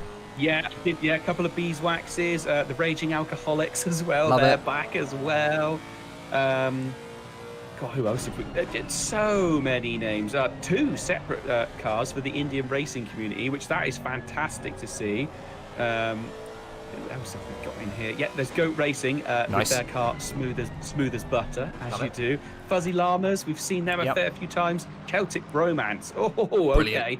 okay. There's 3 Celtic Bromance teams. One of the specific team's name, I won't mention their extra bit, but I quite like this one. Celtic Bromance, sponsored by Rusty's Medicated Bumper Ointment. So here we go. There's that one. Bikini Bottom Racing, Nice. which, yes, fantastic to see. Apex One Academy, Banan Racing, loads. 56 absolute legendary teams are all going to be taking it to the track. So, yeah, that's going to be a bit of a big one. So Spa first, so we're back there again, then Silverstone, then Hungaroring, and then it is the full Nordschleife. So yes, hold on to your hats for that one. It's going to be a big one. Yeah, I tried to jimmy out my team of retirement for ACC Endurance. I couldn't get them to commit, so the Brexit boys won't be taking part in AOR Season 5. I think we're focusing on the Le Mans Majors this time around this summer, so we can't commit. So we've got 24 hours. We desperately want to win on iRacing. We haven't had a win yet, but hey ho, we'll push it to the end. Here comes George Boothby then for a second place podium finish. Is he going to go up the inside into the braking zone into turn 7? He looks for it, doesn't get it done, nips back in behind the car, and he doesn't damage his exit, but maybe slightly Abe Santema looking like he maybe gained a 10th or 2 on the little pack we're fighting here. What's Luke Whitehead doing then? Back championship leader, the main contender. He is a 2.5 seconds off Michael Thomas. At the Lentil looks like he's overtaken him, and Samir Fosh is still in 6th. So maybe some action's gone on between those drivers. We've missed it because unfortunately we were talking, and also watching what's going on here for podium places. But yeah, I mean, look, I'm sure if you wanted to take part, there might be some people that drop out. So look, just jump onto the Discord, have a little chat with one of the coordinators, and you can always put your name down on a wait list. I'm sure there might be something there that you could get yourself into. If not, you can tune in to Apex Online Racing on the day that it goes green, and I'm sure we'll put on a full package of commentary and also live streaming times so you guys can watch at home. I'm going to apologise again. Okay. For some reason, I had the same incident as before. Everyone sounded a little bit robotic, and then I've lost server connection again. So not sure what's going on there, because, yes, everything's run fine up to this point. It is the curse. It's the curse of Tier 1, I swear. It just comes to get me. Well, you better get yourself uncursed fast because you're going to be leading Tier 1 for the next Season 16, as I'm probably going to be departing out the back door. Going to have a little time away from the comms booth for a little bit. This is the last race. It's been 10 seasons long and 4 years. In that time, I've bought a house, I've had children, and I've got engaged. All of those 4 years, it's been fun, but Apex Online is not going to be my home on a Monday evening anymore. It's been brilliant, though. I've met some brilliant people. I've had the chance to chat alongside some fantastic commentators, and I will be back. Just going to have a year out or so, concentrate on the family. We've got another one on the way, and it's too much to deal with. But what isn't too much to deal with is George Boothby versus Chris Warner again on this part of the track. Down the Kemmel. He's got the outside now. He's picked the wrong side of the track, but he's going to run him into turn 7. Hard on the brakes. Chris Warner's going to defend, I guess, and he does brake fantastically well. George Boothby's going to try and cut back, and Sentema is benefiting here, and he might be in for a shout to get back on the podium now. George Boothby not able to do it on Chris Warner. Still, it's 2 and 3, Warner Boothby. Jards has just taken away 10th place from Toro Grosso as well. That was up the end of the Kemmel Straight. He's just cruised on past him, had enough power to get up alongside him and pass before he got up towards Lacombe at the top of the hill. So yeah, he managed to get that. So it's a fantastic little bit of driving from him there. Obviously, a decent amount of overspeed as he came through the left and right. Sorry, right and left of. Radion and Lacombe. Not Lacombe. A Rouge. Oh, God, I've broken. I'm going to stop talking for a moment. I need to just gather my brain, I think. Is it Radion first, then Eau Rouge? Or was it Eau Rouge, then Radion? Radion, then Eau Rouge. I can't remember. I went for a weird stage of always saying El Rouge for some reason. My mind always read it as El Rouge, but it certainly isn't. El Rouge sounds better. I'm going to go quiet. It's got a hint of Mexican to it. Just El Rouge. The red. It is the red. Welcome to the red. The red. Well, Chris Warner is still holding on to the top spot behind Boothby, but Boothby's just nipping at the heels. He desperately wants to get past. I say top spot, he's only second place, but he really wants to get past. Abe Septemis could be a bit of a problem here. I'm not sure it would be a problem for Boothby if he gets past, but it might be a problem for Chris Warner, who's desperately trying to hold on to a podium place here. He's got it looks like he's got 7 minutes. It might be hard for him to hold on. He might think, look, I've got a possibility here of losing a podium altogether. It might be better for me to let Boothby take second, and then I can solidify third. It might be the better way of thinking about things. The Apex 1 driver, I'm sure that's going through his head right now, but he just hopes to get the best possible finish. But here comes Boothby again then. Take 3 on Chris Warner. He's not as close, definitely not as close as the time before. He's desperately trying to get the inside. He doesn't get it. Has to settle for the outside. Did a little bit of rubbing. Oh, he's pushing him further to the apex because he wants to ruin his drive through. And then onto the rumble strip. He goes round, and there is a bit of touching. Here comes Abe September. You've got to watch out here because you might lose the position, Chris Warner. This is exactly what I spoke about. You could lose yourself 2 in the space of 1. And he flashes frantically to tell George Boothby, I'm not happy with that, mate. It wasn't good cricket. You're going to have to give me back that position because you forced me off the track. But Boothby's off now, and he's not going to give that back. It'll be down to the stewards to see if there was enough room given and if Boothby has to serve any kind of penalty at the end of the race, because he's not going to do it because we've run out of time. Aiden's still clear, then it's Boothby, then it's Warner, and I'm not too sure who's going to finish on the 3rd spot. Will it be Abe Semtema or will it be Chris Warner? The Apex 1 driver's got to be pretty miffed with that. He did hold on to 3rd though. We're all good. He is holding on to 3rd. The only thought is that George Boothby's Lexus is very heavy on the tyres, and so I wonder if maybe he might lose a little bit of pace towards the end, but he's still holding on to it very well, isn't it? I can't remember, did he pit early or late in that Lexus? It was one or the other, wasn't it? I think it was early though, wasn't it? No, reasonably, it kind of middle. He wasn't the first, he wasn't the last. So yeah, it was bang on time. It was right on half an hour he came in with a lot of other drivers, so he's fine.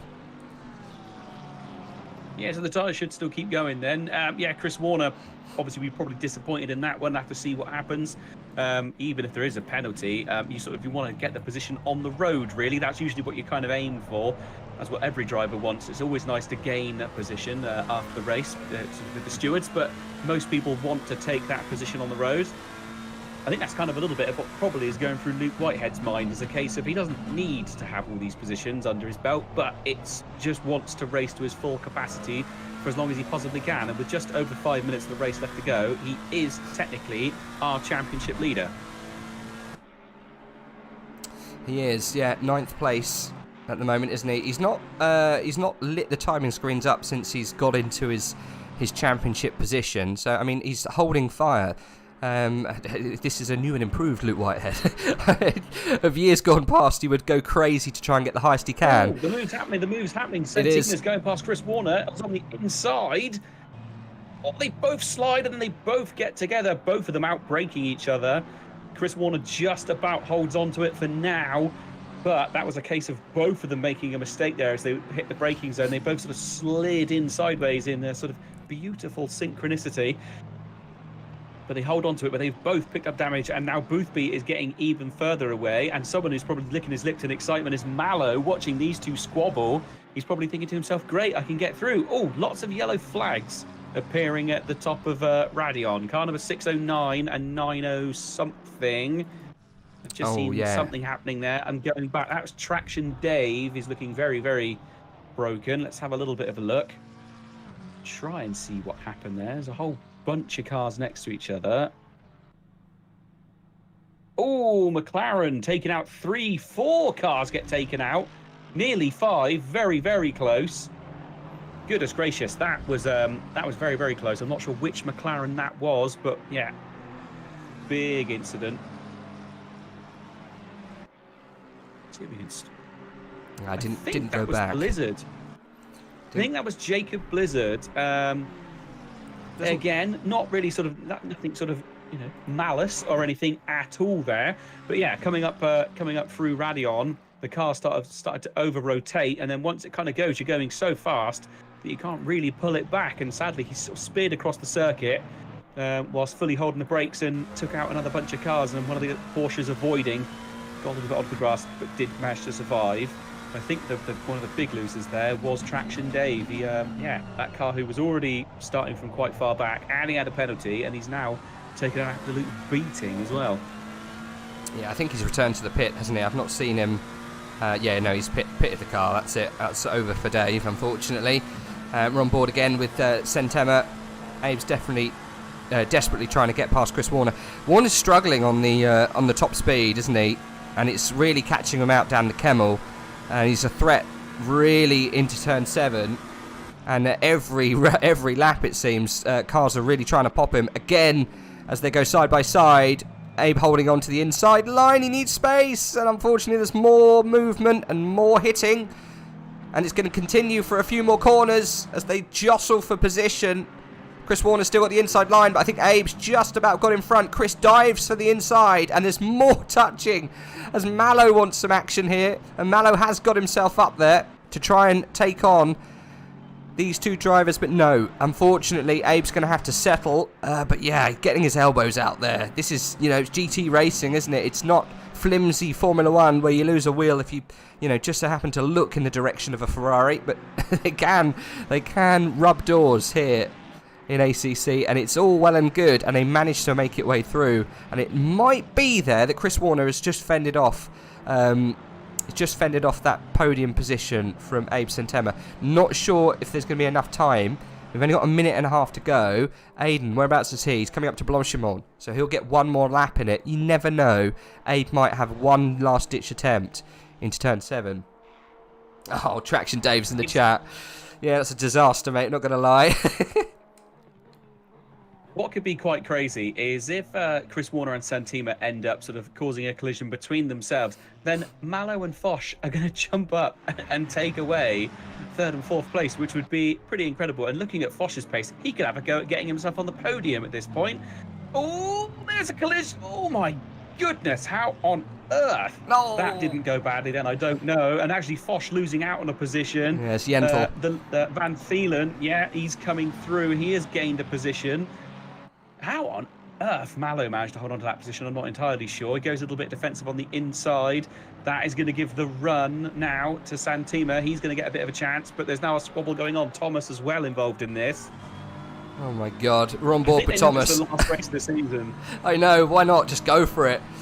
Thomas lets Samir in by the looks of things. Van Thalen was the real beneficiary there. Mallow holds on to position. Sentema just ahead as we thunder on down towards turn 7. Not too sure if there's any movement. They're all line of stern, all bump drafting, or near enough. No movement.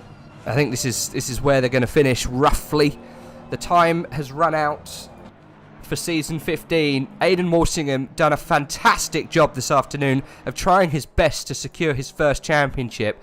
But all things considered, Luke Whitehead has driven fantastically to get himself into this position and taken risk to do so. It's not been easy for him today. He's not had it easy in the slightest in the first little go of this race, but it's still shoulders out, elbows wide for I think it's cars number 14 all the way back down to cars number 55. So what's that? 4th down to 9th place. They're all line of stern still.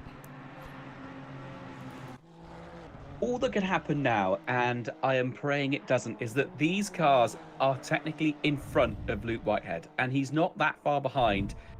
If something daft happens, there is the possibility that Luke Whitehead could get caught up in it, because he is thundering up behind him. He is that car running in 9th place. It would be the kind of just ridiculous finish to the season that none of us were expecting, but that might happen. And they're still all together now as they're coming down towards Blanchimont for the last time. I think pretty much that's our leader going to be coming across the line in moments. It is. It's nerve-wracking. There you go. Yeah, Aidan takes the lead. And what's happening behind? They are jostling.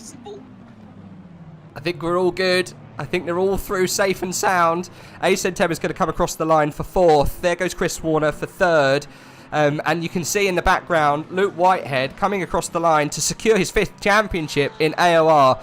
Fantastic achievement off the back of that 24-hour podium place yesterday. Solo 24-hour, I must point out. Luke Whitehead deserves a few Dougie nuts in the runoff of turn 1, definitely.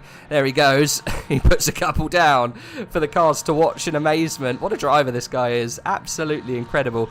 He's not put a foot wrong this season, but to be fair, neither has Aidan Walsingham. They both had the bad race here and there, but it looks like Luke Whitehead's just got the measure of his competitor today.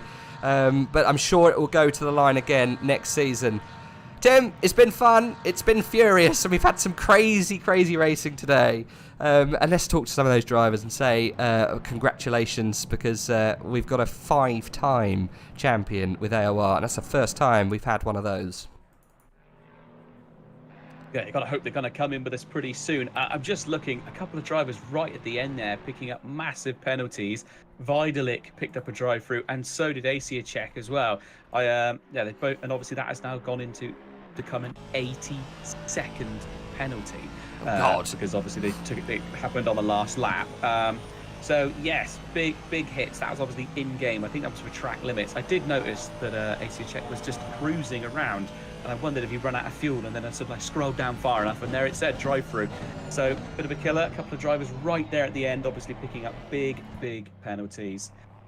But it's been an amazing season, and I feel it is, while we're waiting for people to come and join us in the booth, I think it has to be said, Rage, you're one of the reasons I ever got into commentating. I started out on a little old Xbox, sat in my living room yelling at the TV.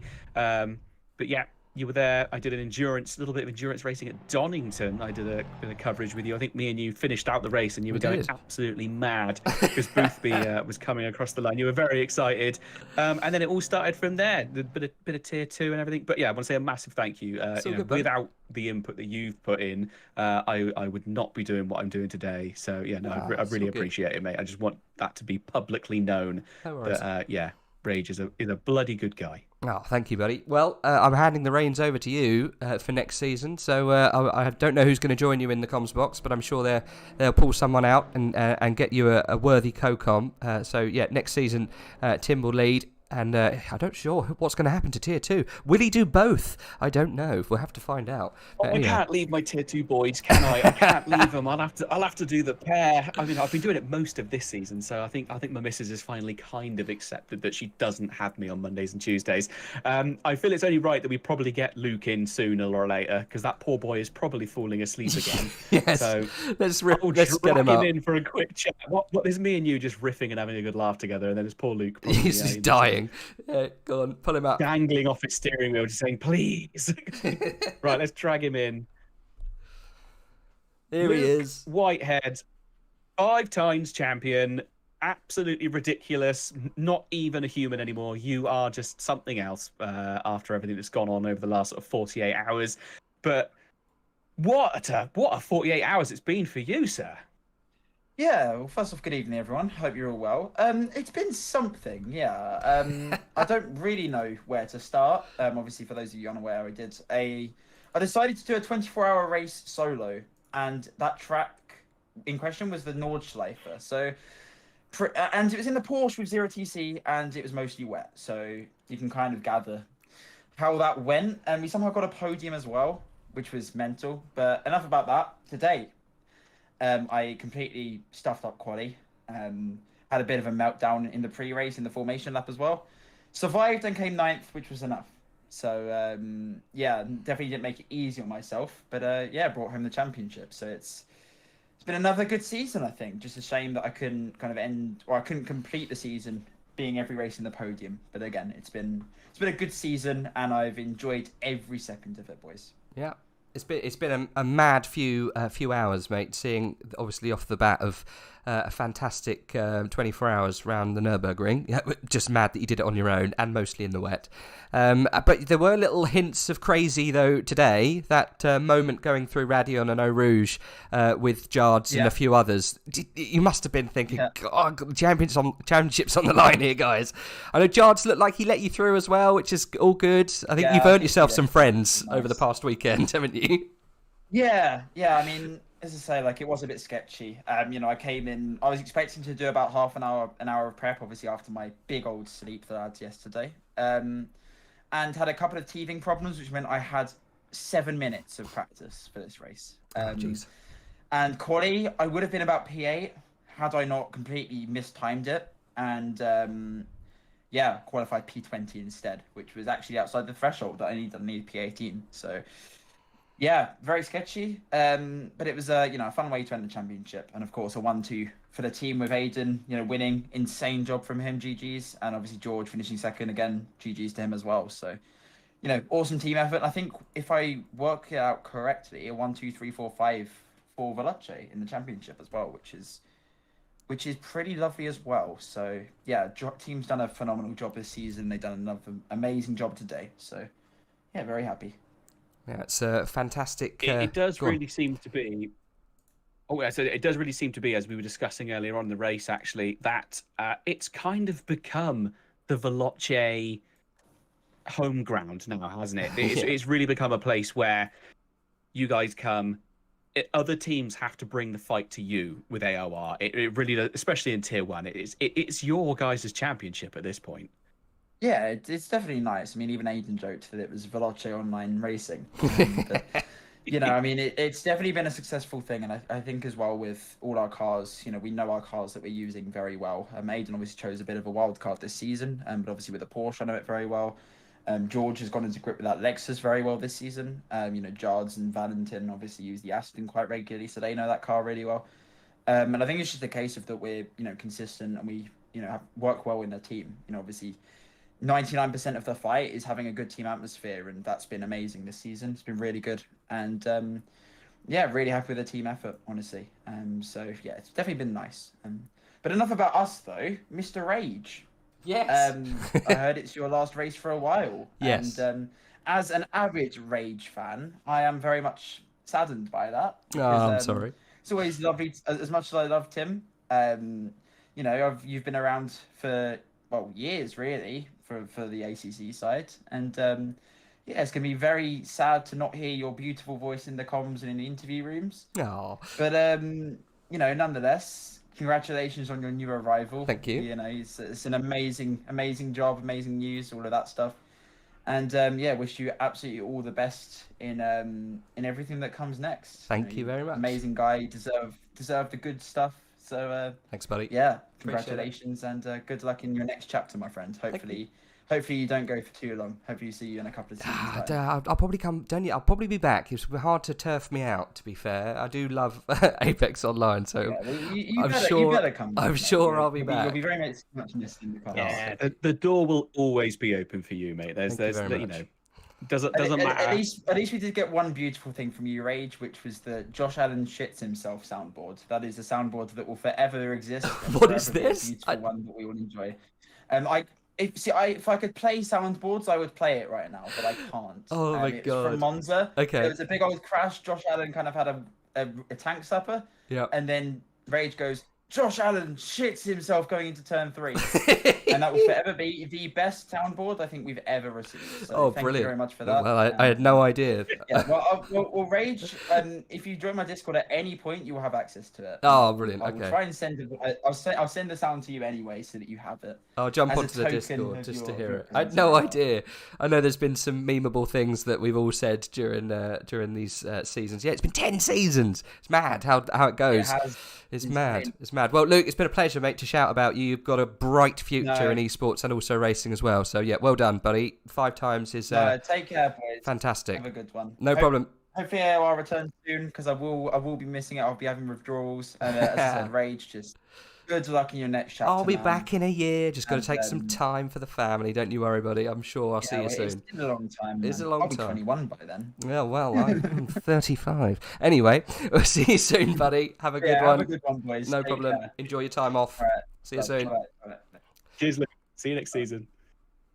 Right, we should have a little chat with actually the race winner. I know that was the champion. Let's get old Aidan Walsingham up for a little chat because he really had a race of his own today. Fantastic strategy from start to finish. Buddy, well done with the race win. I mean, you did everything you could to try and turn that race win into a championship win today. You couldn't really have done any more. Just prayed that something crazy went on behind you. Is that how it felt from the cockpit? Yeah, I had a little Porsche voodoo doll. Kept sticking pins in it, hoping Luke's tires would explode, but nothing happened. Oh dear. So yeah, he did what he needed to do. I did everything I could. Yes. Sadly, with last week going how it went, the championship title was all but decided in today. Like Luke Whitehead, does he finish higher than P18? It's not even a question.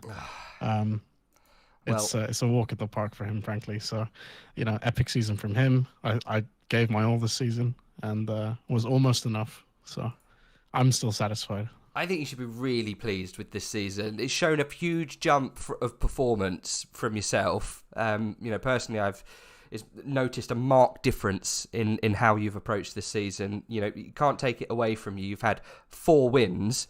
And 5 podiums, no second positions. Looks like Luke Whitehead won the championship on second positions, but I mean, you couldn't. He did. To be fair, he did. He's got 3 of them.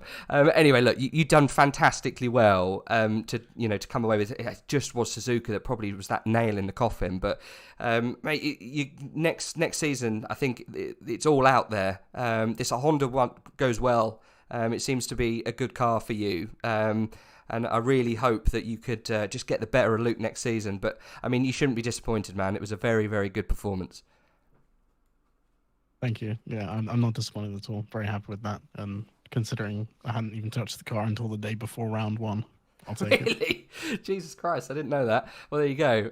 I mean, you've shown how good that car is under a steady hand. So, yeah, I think you are definitely the biggest improvement of the year by far.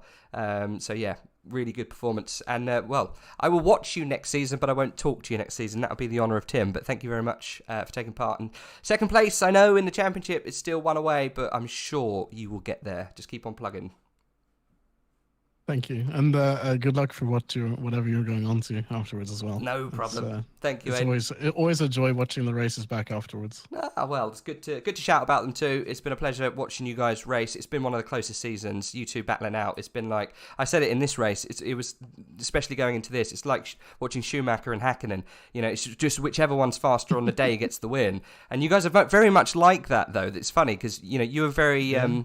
Very methodical and very rarely make mistakes. And Luke Whitehead's kind of, you know, balls to the wall sometimes, and it comes off sometimes and it doesn't others. So yeah, it's quite funny watching the contrast in driving styles and how it works. But yeah, it's been a pleasure. It's been a pleasure to watch you guys race. You guys are obviously the class of the field this season. So yeah, good stuff. Thanks a lot. No problem. We'll see you soon, Aidan. Cheers. Bye. And then we have, I think this is Chris Warner, right? He was our third place man. Is that right, Tim? Yes, it says his name says AMG Mercedes. So, but he wasn't driving one of those. So let's have a look. Is this Chris Warner? Have we got the right man here? Yes, that is me. Hey. Yeah, there we go. Fantastic finish for you in the end, sir. A mega hard-fought battle for you as well. That entire race was truly ridiculous when it came to battles. Are you happy with that big finish at the end, though? Yeah, not too bad. Started P3, finished P3. It's not too bad overall. It's definitely the move with George. I think he was very aggressive, so I sort of went in with that mindset going forward because I thought, well, if he's making moves like that and a bit of a elbow move, then I thought, well, it'll be all right to do that myself moving forward into further battles that I had. So yeah, it was good hard racing, and yeah, I enjoyed it a lot. Yeah, it was definitely that. So Go on, sorry, Tim. No, you crack on, Rage. Honestly, mate, it's all good. I chatted last time. It's your last time here, so get speaking, boy. I was just gonna say that mindset you say when you got the elbows out treatment from George. It very much the same with what you were doing behind. So, are you slightly narked that George got past in that fashion? Because it felt to me that he did kind of show you the track limits quite vigorously, and you know. Yeah. I feel like it's one of those. It's just it very is hard racing. I mean, it's one of those things where, depending on how strict, like the stewards are wanting to be in a championship, like you either think that's completely fine or you think that's a 5-second penalty. It's different on how like people's stances on it and whatnot, but personally that's like the very limit for me. Like it's totally fine, and that's like the limit that you have to do in GT3 cars. Formula 1 cars, you can't do things like that, but GT3 touring cars and anything like that, that's the limit of racing. A bit of door-to-door contact is totally fine, but it's very much so he was taking his line, and whether I was there or not didn't really matter to him. But no, it was good racing, and yeah, I enjoyed it a lot.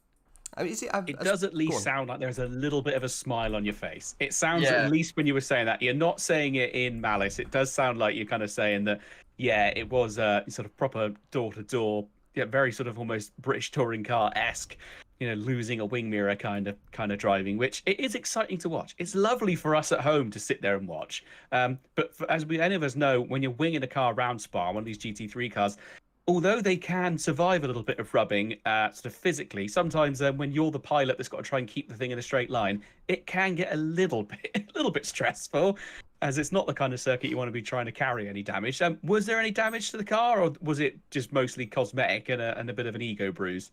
Yeah, probably mostly cosmetic. I think by the end I had 5 seconds, but I think I picked up 1 or 2 seconds from La Source by hitting the wall on the inside. But no, nothing that really affected my pace or anything. Just happy with how it went, really. And I've been doing quite a lot of Spa in the Aston recently, so I was pretty happy with the setup. And it's sort of nice having my first podium in AOR, because the other one that I had, I got taken away because of license points, and not supposed to have done qualifying and whatnot. But yeah, good to finally make onto the podium. I was really. going to say that I think that was Misano Gate, wasn't it? We had the little bit of the Yes. issue with the points. Yeah. I mean, I was going to say I think this is the first time you've been on the podium. So, I mean, congrats on the podium for AOR Tier 1. Hopefully more to come. Sorry about what happened to Misano. # not my fault. Welcome to the top steps. Let's try and make it a few more. Did at one point did you think I can hold on to Boothby here? Because I said to the guys and said to Tim, he's got to be careful here because he could open himself up to losing the podium altogether if he continues to fight Boothby. Did that kind of come through your minds? Like, look, I'll just let him past and then I can concentrate on fighting Abe. 100%. I saw Abe let him go, and then I thought definitely in the mindset George has the pace. I could tell in the first stint his tyre wear wasn't as bad, it didn't seem. So he definitely had the pace sort of towards the end of the stint as well. But I think with that Lexus, it's just got so much speed down the straights. It's strangely BOP'd, but yeah, it's just got so much power down the straights that it's difficult to defend from something like that. But once you're behind, you feel like you can keep up to the back of it really easily. So it is a bit frustrating in that aspect, but no, I'm just happy. I think maximised what really we could have done today. So yeah, not too bad. Fair enough. Well, pleasure to have a chat, Chris, and hopefully you'll hold on to this one. I know obviously there was a bit of bump and grind with Abe as well, but I think it was all fair and good, like you say. It's on the limit of fair racing, and we kind of said that too. Exactly. With these kind of cars, you can do a little of this, but pushing and shoving for position, especially in that corner. It's a hard left-right or right-left. So yeah. Anyway, well done on the podium. Hopefully more to come, buddy. Well done. Thank you very much, and big hats off to you as well. I know you're stepping down. I haven't been around in AOR for long. This is my second season, but it's very professional, and what you've done is absolutely amazing. So yeah, thanks, hats buddy. off to you. Appreciate it, man. Appreciate it. Oh, lots of lovely comments. Thank you. It's all good. Well, there we go. I think we got George, but he's not here because obviously he came second, didn't he? So we might hurry off now, to be fair. But no, thank you very much for all of the comms these past couple of seasons, Tim. I'll hand over to very, very steady hands for the remainder of the season. And like I say, it's just it's not goodbye forever. It's just see you later while I do some other bits and pieces. And you never know what happens. I might even come and do a bit of endurance stuff with us. So yeah, we'll see how it goes. But yeah, the reins firmly handed over you for the time being, buddy. And yeah, safe hands they will be in. Where are we tomorrow? It's Tier 2. It's 7:30, same time, same place, if you want to see what's happening. I'm pretty sure the championship is all summed up, though, isn't it, Tim? Oh, yes. Second place is still very close, but it is very much the Ryan Cooper show. He is a whopping 183 points ahead of second place. So, yeah, very much a case of Ryan Cooper doesn't even need to bother to show up tomorrow, and he's won. I imagine he will, or at least I hope he does. But yes, he has been an absolute dominant force. First and seconds pretty much the whole way through, apart from the 13th last time at Suzuka. But I think by that point, he was almost so far ahead, he didn't even really need to bother to show up then. But he still did. He just had a bit of a stinker of a race. But he's back. He's back. I want to say, obviously, a massive shout out. Obviously, a lot of the drivers and stuff have, sent a lot of love your way. It is a great shame, but for a great reason that you are stepping down. I am eternally grateful that you deem me good enough to take over the Tier 1 slot, because it's very much something I have dreamed about ever since I started commentating with you guys. I always thought, it'd be amazing to do the Tier 1 job. But it never seemed like something I would do. So I do massively appreciate it. I hope everyone can put up with me next season. And as always, you just bang me a message, even if it is 10 minutes before we go live, or even if I'm midway through the live. If you appear in the comms booth and you just want to shout at race cars for 10 minutes, you never know. That it's absolutely fine. You're always welcome, and I'm sure the viewers at home would be absolutely fantastic to see. But but yeah, mate, it's been an absolute pleasure, and it's a real shame to see you go, but for a great reason. So no problem. It's been 10 seasons, 4 years, like I said. So it's just it is the time. Anyway, don't want to bore any more people. Thank you for joining us, guys. We'll see you in a few months' time. But remember, if you do want to watch some more racing, hop on over to Tier 2 tomorrow. Make sure you check out the schedule for the endurance season coming up soon. I normally ask the drivers to shout out all of their socials and stuff. I don't necessarily need to. You know where to find Luke Whitehead. I'm sure you know where to find Aidan Walsingham, and I'm sure you know how to find Chris Warner. But anyway, you can find him on the Twitches, the Twitters, the what's nots. Thank you to the sponsors, SIMSOK. Thank you, Driver61, and most of all, thank you to AOR, all of the coordinators that do the hard work to keep this brilliant little community-run league going. Heiko, Toaster, Voodoo, Shooter, all of them, Morphe, there's loads of them. They know who they are. Thank you very much for putting on a good show for everyone. I'll shut up now. Tim, over to you, buddy. We'll see you for tomorrow and for the seasons to come. Yeah, thank you ever so much. See you tomorrow, guys.